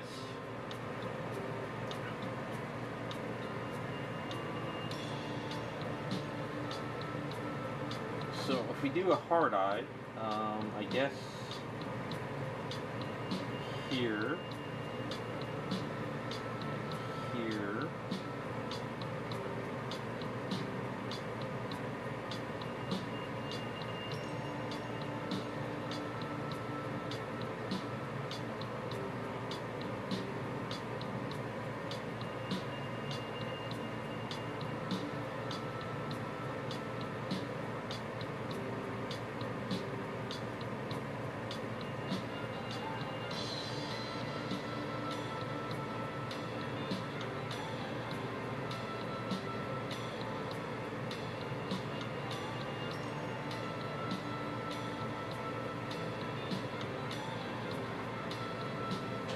like that.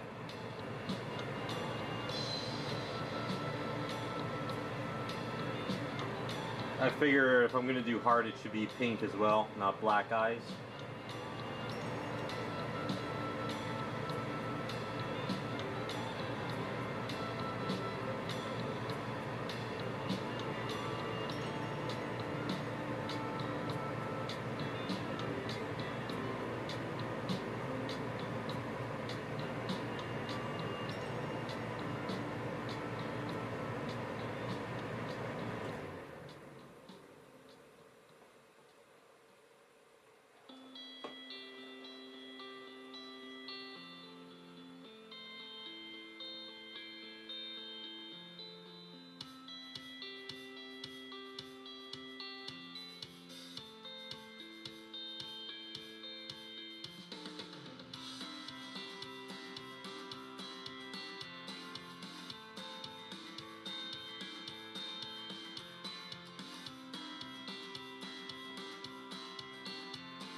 Yeah, I'm always using my fingernail to wipe off excess paint. Because in the beginning when I started doing this stuff, I realized I would just like glob paint on, so now I just kind of do that. No, I don't have any heart pieces that would fit this. I don't have any heart items at all, I think. We'll just do it the old-fashioned way.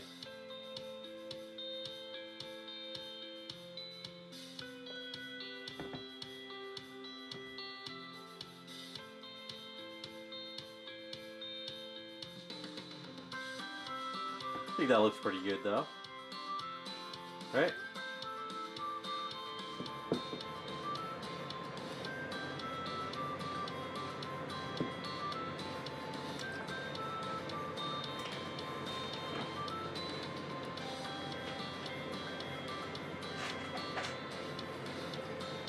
I never did stain the base. I remember I said I was going to stain the base, but then all hell broke loose.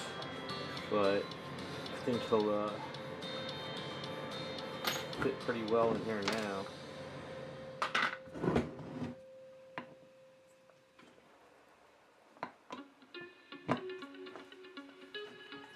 I think that works good, right?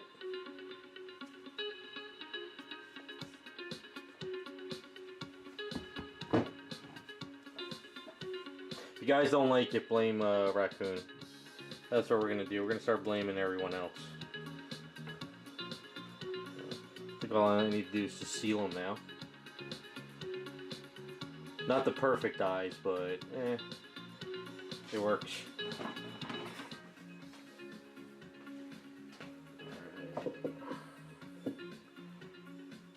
Do is seal the tongue as well.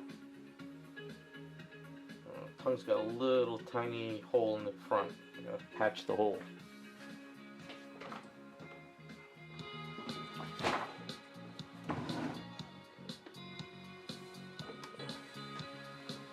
Yeah, I'm on a blame thing. I'm just blaming everyone else. Just for fun. I even email my friend once in a while and just blame him for stuff. Red hearts? Yeah, we could do a better red on his eyes.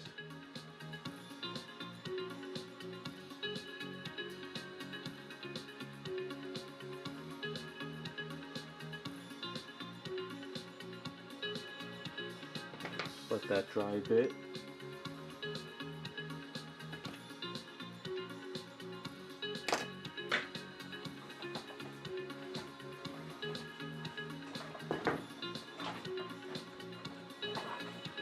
Maybe what I could do is, if I'm good enough, I could do red in the inside of the pink. Double it up. Let's see if I'm good enough to do that.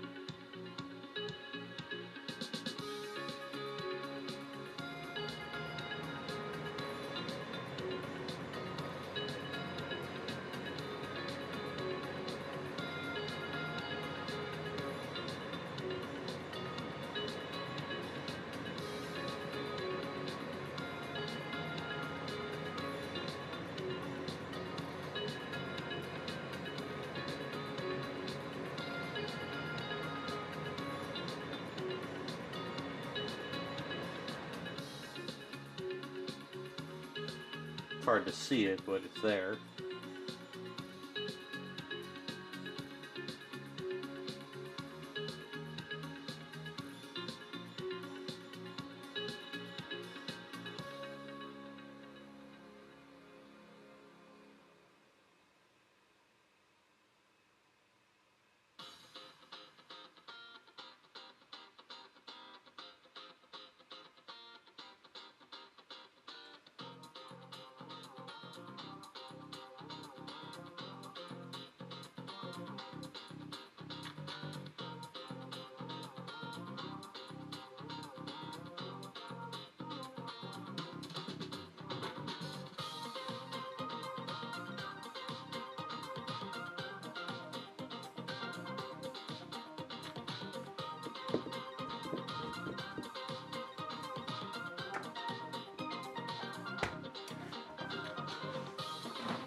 I'm gonna use some matte varnish, kind of give it a good coat.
didn't fill up the hole. What the hell happened?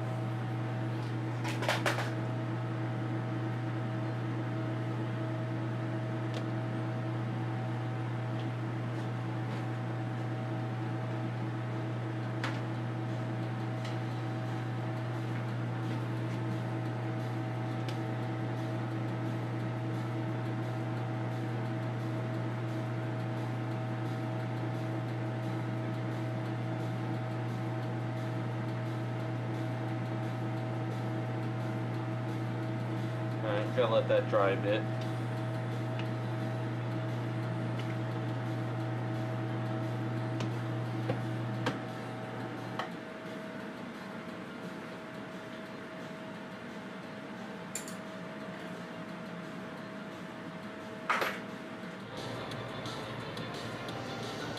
Alright, while that's drying, let's pull up the Harley stuff.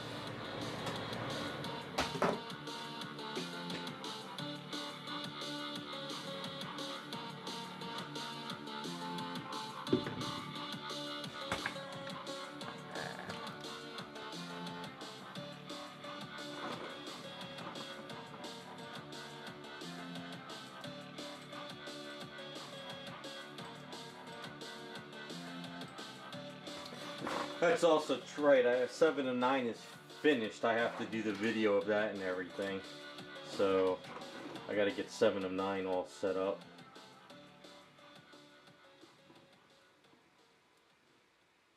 Okay, so yeah, once it starts to really dry, it sort of crackles.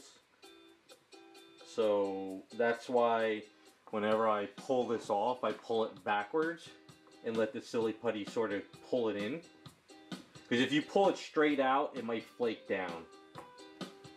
So that's something you got to be careful of. Now, if any of these little flakes start to happen, got to be kind of careful with this. You don't want the flake down onto your item.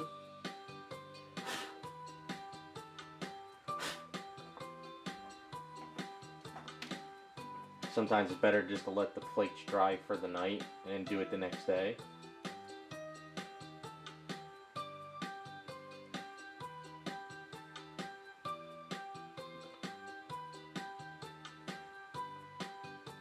Like Spaztec sort of breaks pretty good if you break it with a tool like I'm doing, whereas like Tamiya, they sort of pulls the item from the other side, so it gets kind of messy.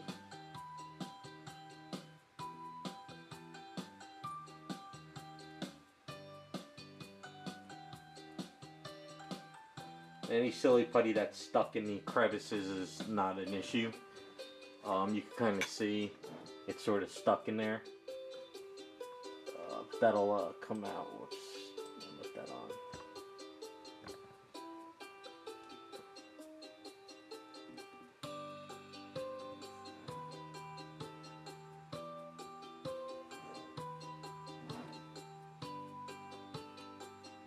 After a good day or so of drying, it gets pretty hard, Spaztec, which is good.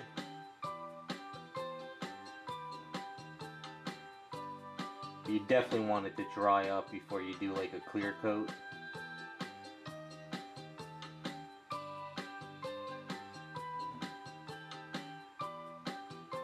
You also got to be careful too with your tool. You don't want to scratch it.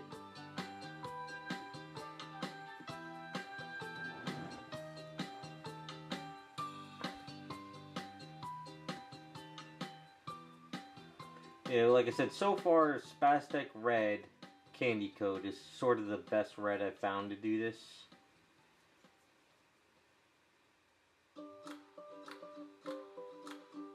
I'm sure there's plenty of other brands and process that other guys can do way better than me. But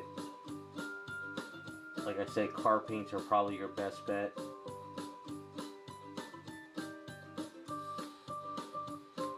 There's another brand of paint I'm going to pick up. Once I get back on my feet and I'm back on funds and projects, I'm going to snag this other company that I found.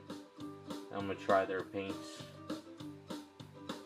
See how well that stuff handles. They seem to have pre-mixed colors already where you don't have to sit there and mix all the stuff up. So I'm going to try some of that. I might have to get a different airbrush though for it.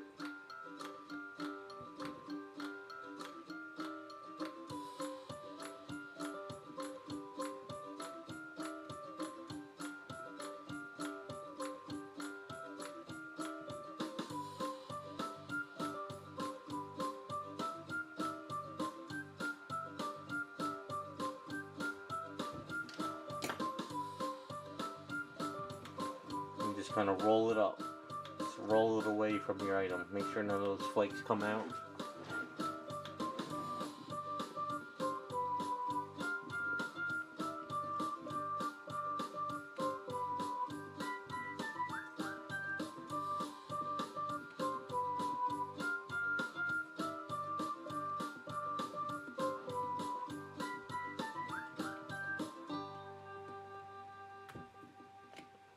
And then if you do have a little bit of that extra in those areas, don't use the stuff you just pulled out.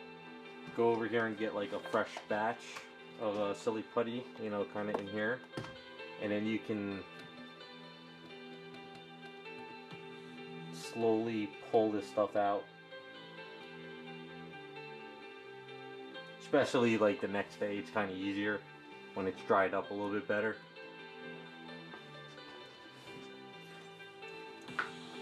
So this becomes a little bit of a pain in the ass, this bottom part. Just kind of go slow.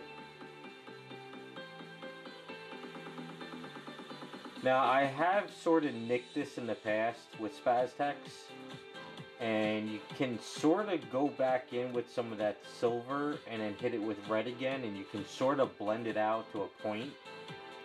But with their blues and greens and yellows, you can't. For some odd reason, the red formula sorta gives you some kind of a leeway to correct it, but not always. I'd rather leave silly putty in the crevice overnight than leave this on overnight, because silly putty will come out no problem, just that little bit. You can see it in the back of her. Kind of see it. See the little silly putties are kind of stuck there. That's kind of fine till tomorrow. But if you leave silly putty on this like all night long, you could run into issues.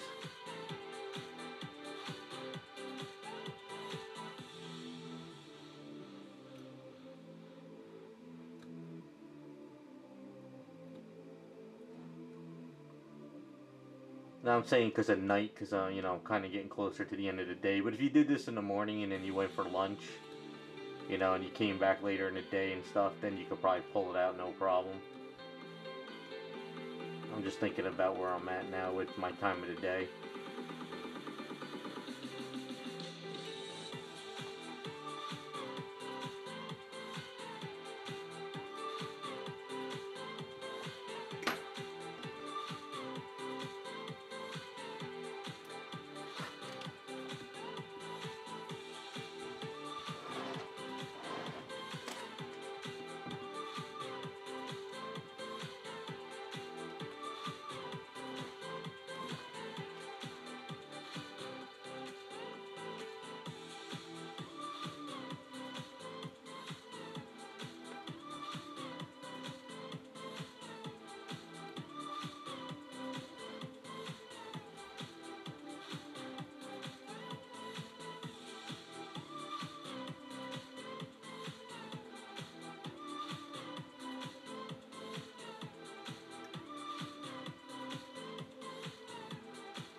Take it easy, Wells. So you can see it, just by putting some of that silly putty, you can pull it out.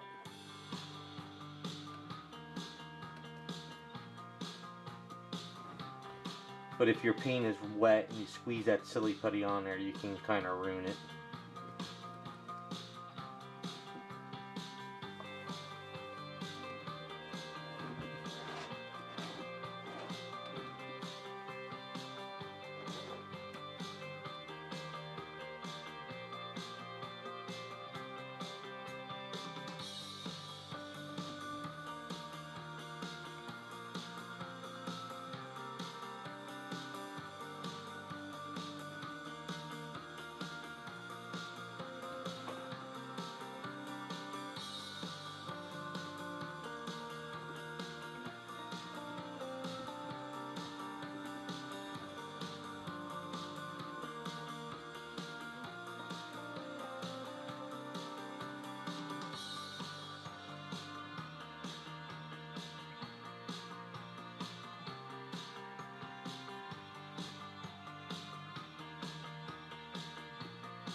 Tricky.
It's satisfying when you don't have to deal with this type of paint. Other paints you could kind of just pull it away and you're done. This one is just tedious. Because I'm trying not to screw anything. Because this is the hard part right here. Like, if this flips onto there and then the silver shows, this part's always tricky. That's why I hate doing the all latex look on Harley now with this statue anymore. Because you can never get between these damn legs perfect enough.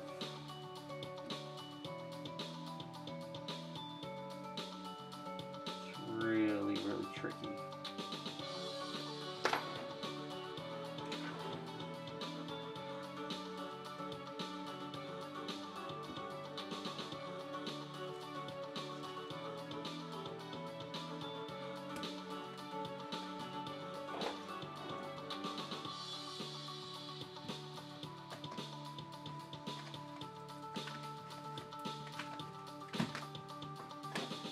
Yeah, see, there's a lot of red missing in there because of the silly putty, but I can go in there with the paint bottle and sort of fudge it.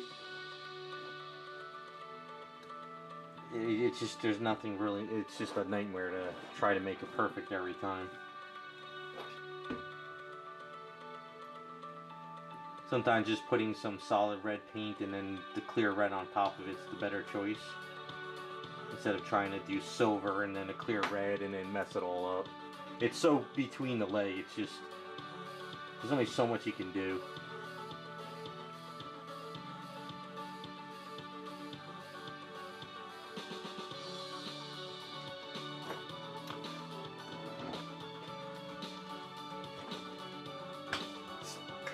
Focus.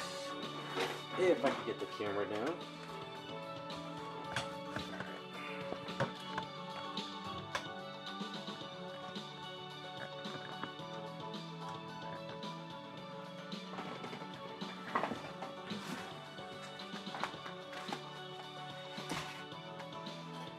So there is like some little spots here.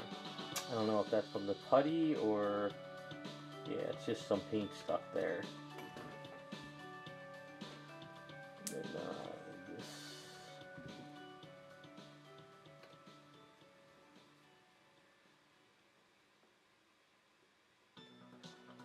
So if you take your time, you don't jab a tool into the putty, you can sort of pull these out.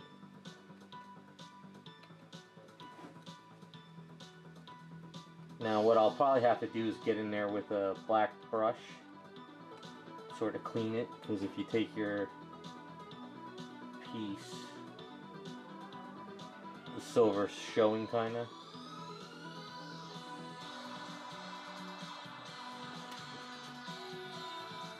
And then after I get it all cleaned up, I can get in there with a clear coat. See, this is what I was worried about. Gotta be very careful with that. See, Cameo would have just stuck right there, and that would have been over. That would have been a nightmare. Spazdeck seems to be doing a little bit better.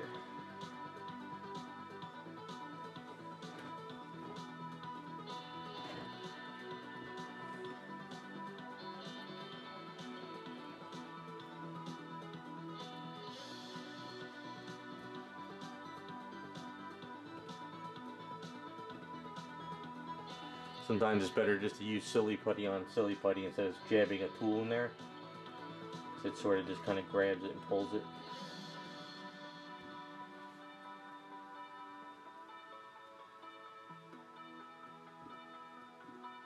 But sometimes you can't get it's stuck in there really hard, you can't get in there, so you have to sort of use a tool.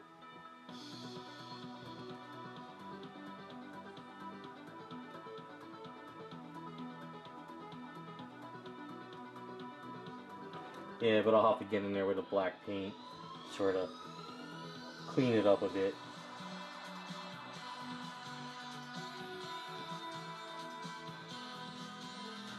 But it's like the silver showing, so not all the red got covered, you know.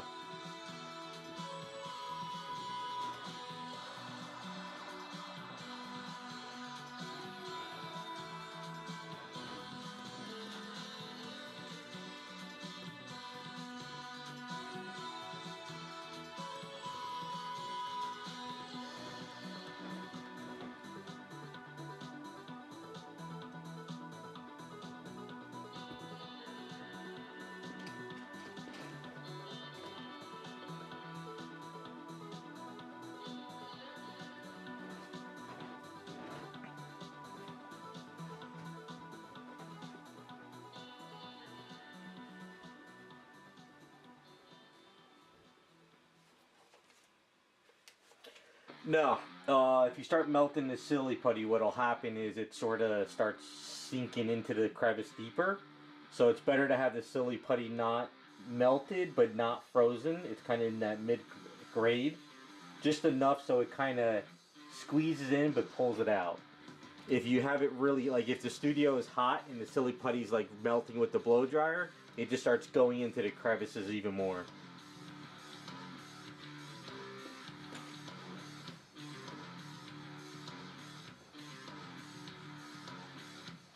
So there's a little bit over here, but what I'll do is I'll go in there with a paintbrush, sort of clean that up.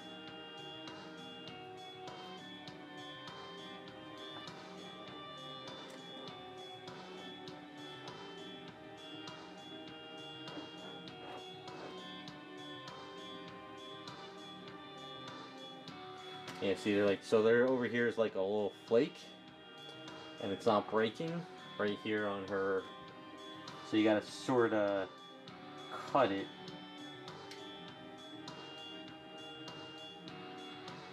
without shipping into the paint.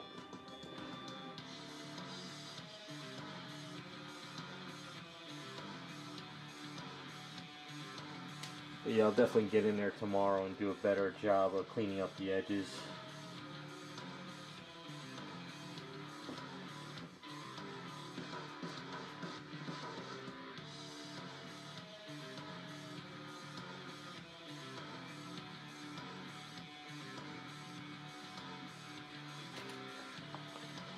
Go in here with a little bit of red. Yeah, it's just, it's not a perfect process. It's still a pain. So like in here, there's like a little silly putty in here. Just gotta be a little bit careful. And sort of open it up and then pull it. So, gotta do that tomorrow. Gotta be very careful. Over here, it's not silly putty in it, it's just that the red and silver sort of split. So I gotta go in between here.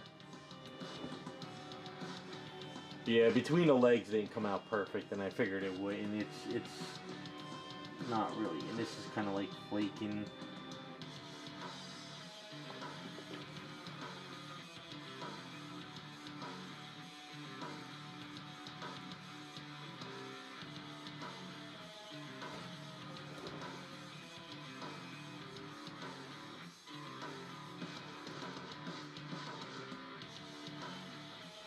Just touch-ups, clean-ups, get it all nice and even.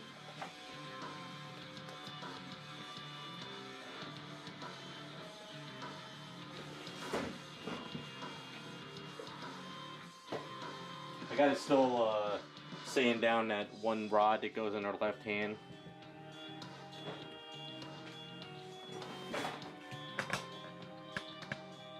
Because it doesn't fit, I gotta clean out that rod. Getting there. We got majority of her done now. So what I'll do is I'll paint up the I think what I'll do is I'll do the collar like the gloves. I'll do it in like the red leather, the black leather, but opposite of the heart. And then I'll do the gloves as well, and then the boots, and then the diamonds on too. I'll do it with a hand brush paint as well.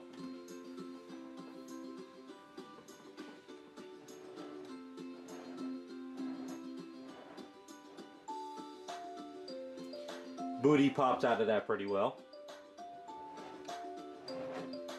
And then what we'll do is we'll do like a rusty metallic symbol on her shirt. I don't want to touch my hands. I got too much like stuff that might hit this yellow, so I'll have to wrap a rope around the hair someday. She's looking good. She's getting there. I'd say she's almost finished now. We got the hardest part done. Not done, but majority of it done.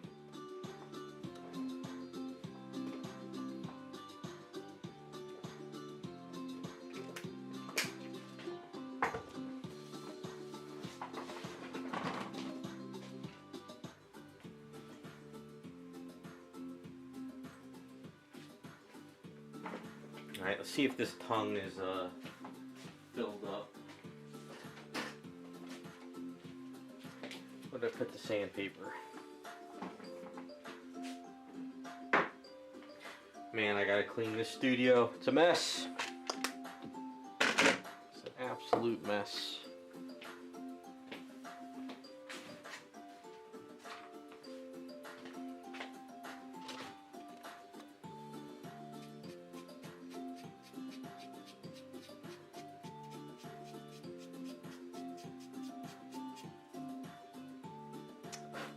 Alright, hopefully that's filled in now.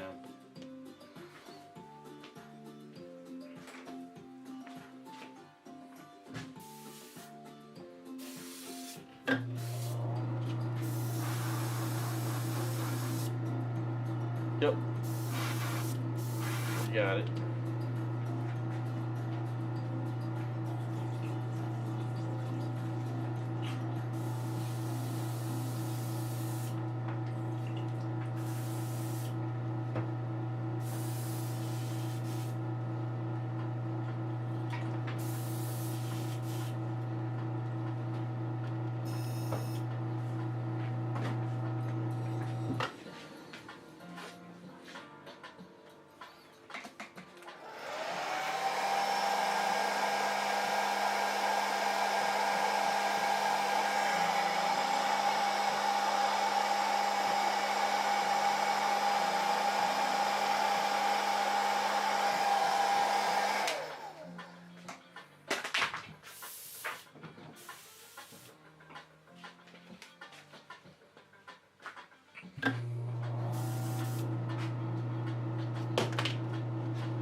I'd say he looks pretty good. I mean, gotta blow dry this a little bit more.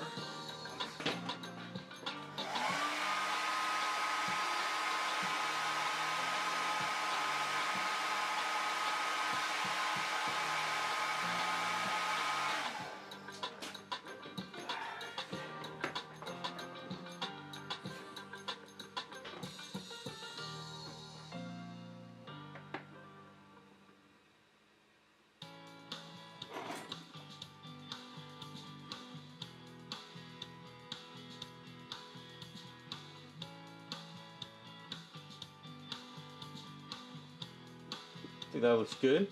I'm not going to glue this in right now. I'm going to let this dry. I'll glue it in another time. But I think that looks pretty decent for bugs. I got to clean up the base and I got to stain it, and then you can start painting it up with bugs.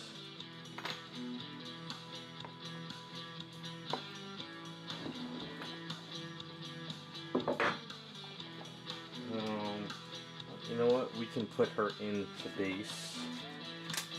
I'm going to move Harley because I don't want to scratch this. We're going to put Harley aside because I'm a little worried about letting it cure. I don't want anything to go wrong.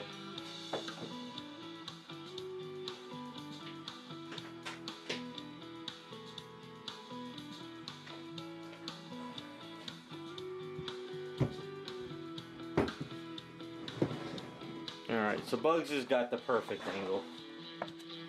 Bugs got the perfect angle. A little perv. That works.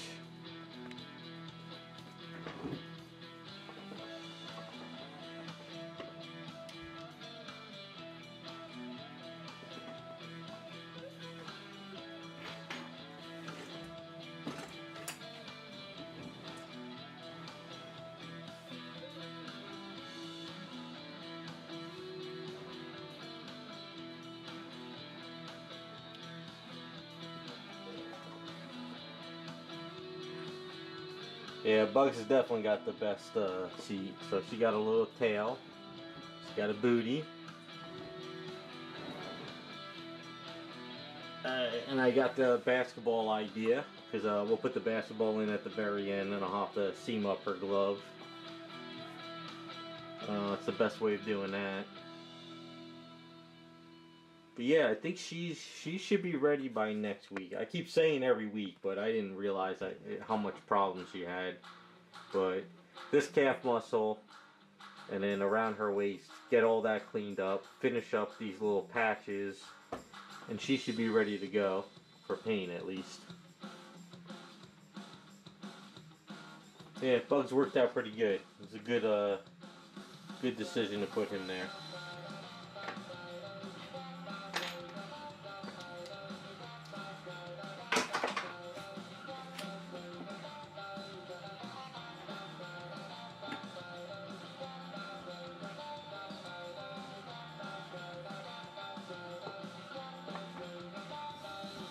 Let me see how my week is. So if I could finish up the Sabretooth, get him finished up, and if I get in the garage and work on this other item, I could probably stain up this base and also get her ready for paints.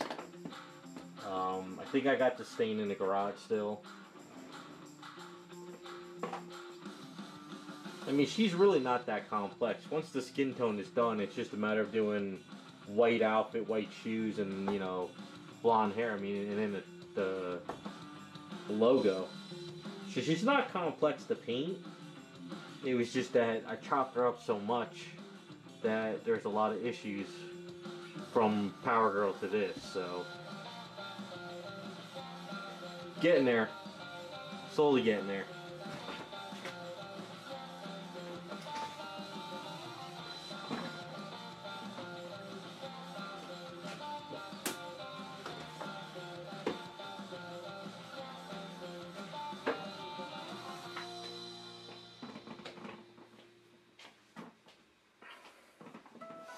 Alright, that's what I'm going to call it for tonight. I'm going to try my best to get her ready for paints by next week. Just got to get this Sabretooth finished. He's pretty much mostly done except for the base. So if I get Sabretooth out of the way, I could focus on a base for another character I'm working on for somebody. And then I can also get some other stuff going too. So maybe I could do a stream during the week as well. But, alright, you guys have a good weekend. Thanks for stopping by. And we're getting there. Getting closer to the Jessica Rabbits after these are done.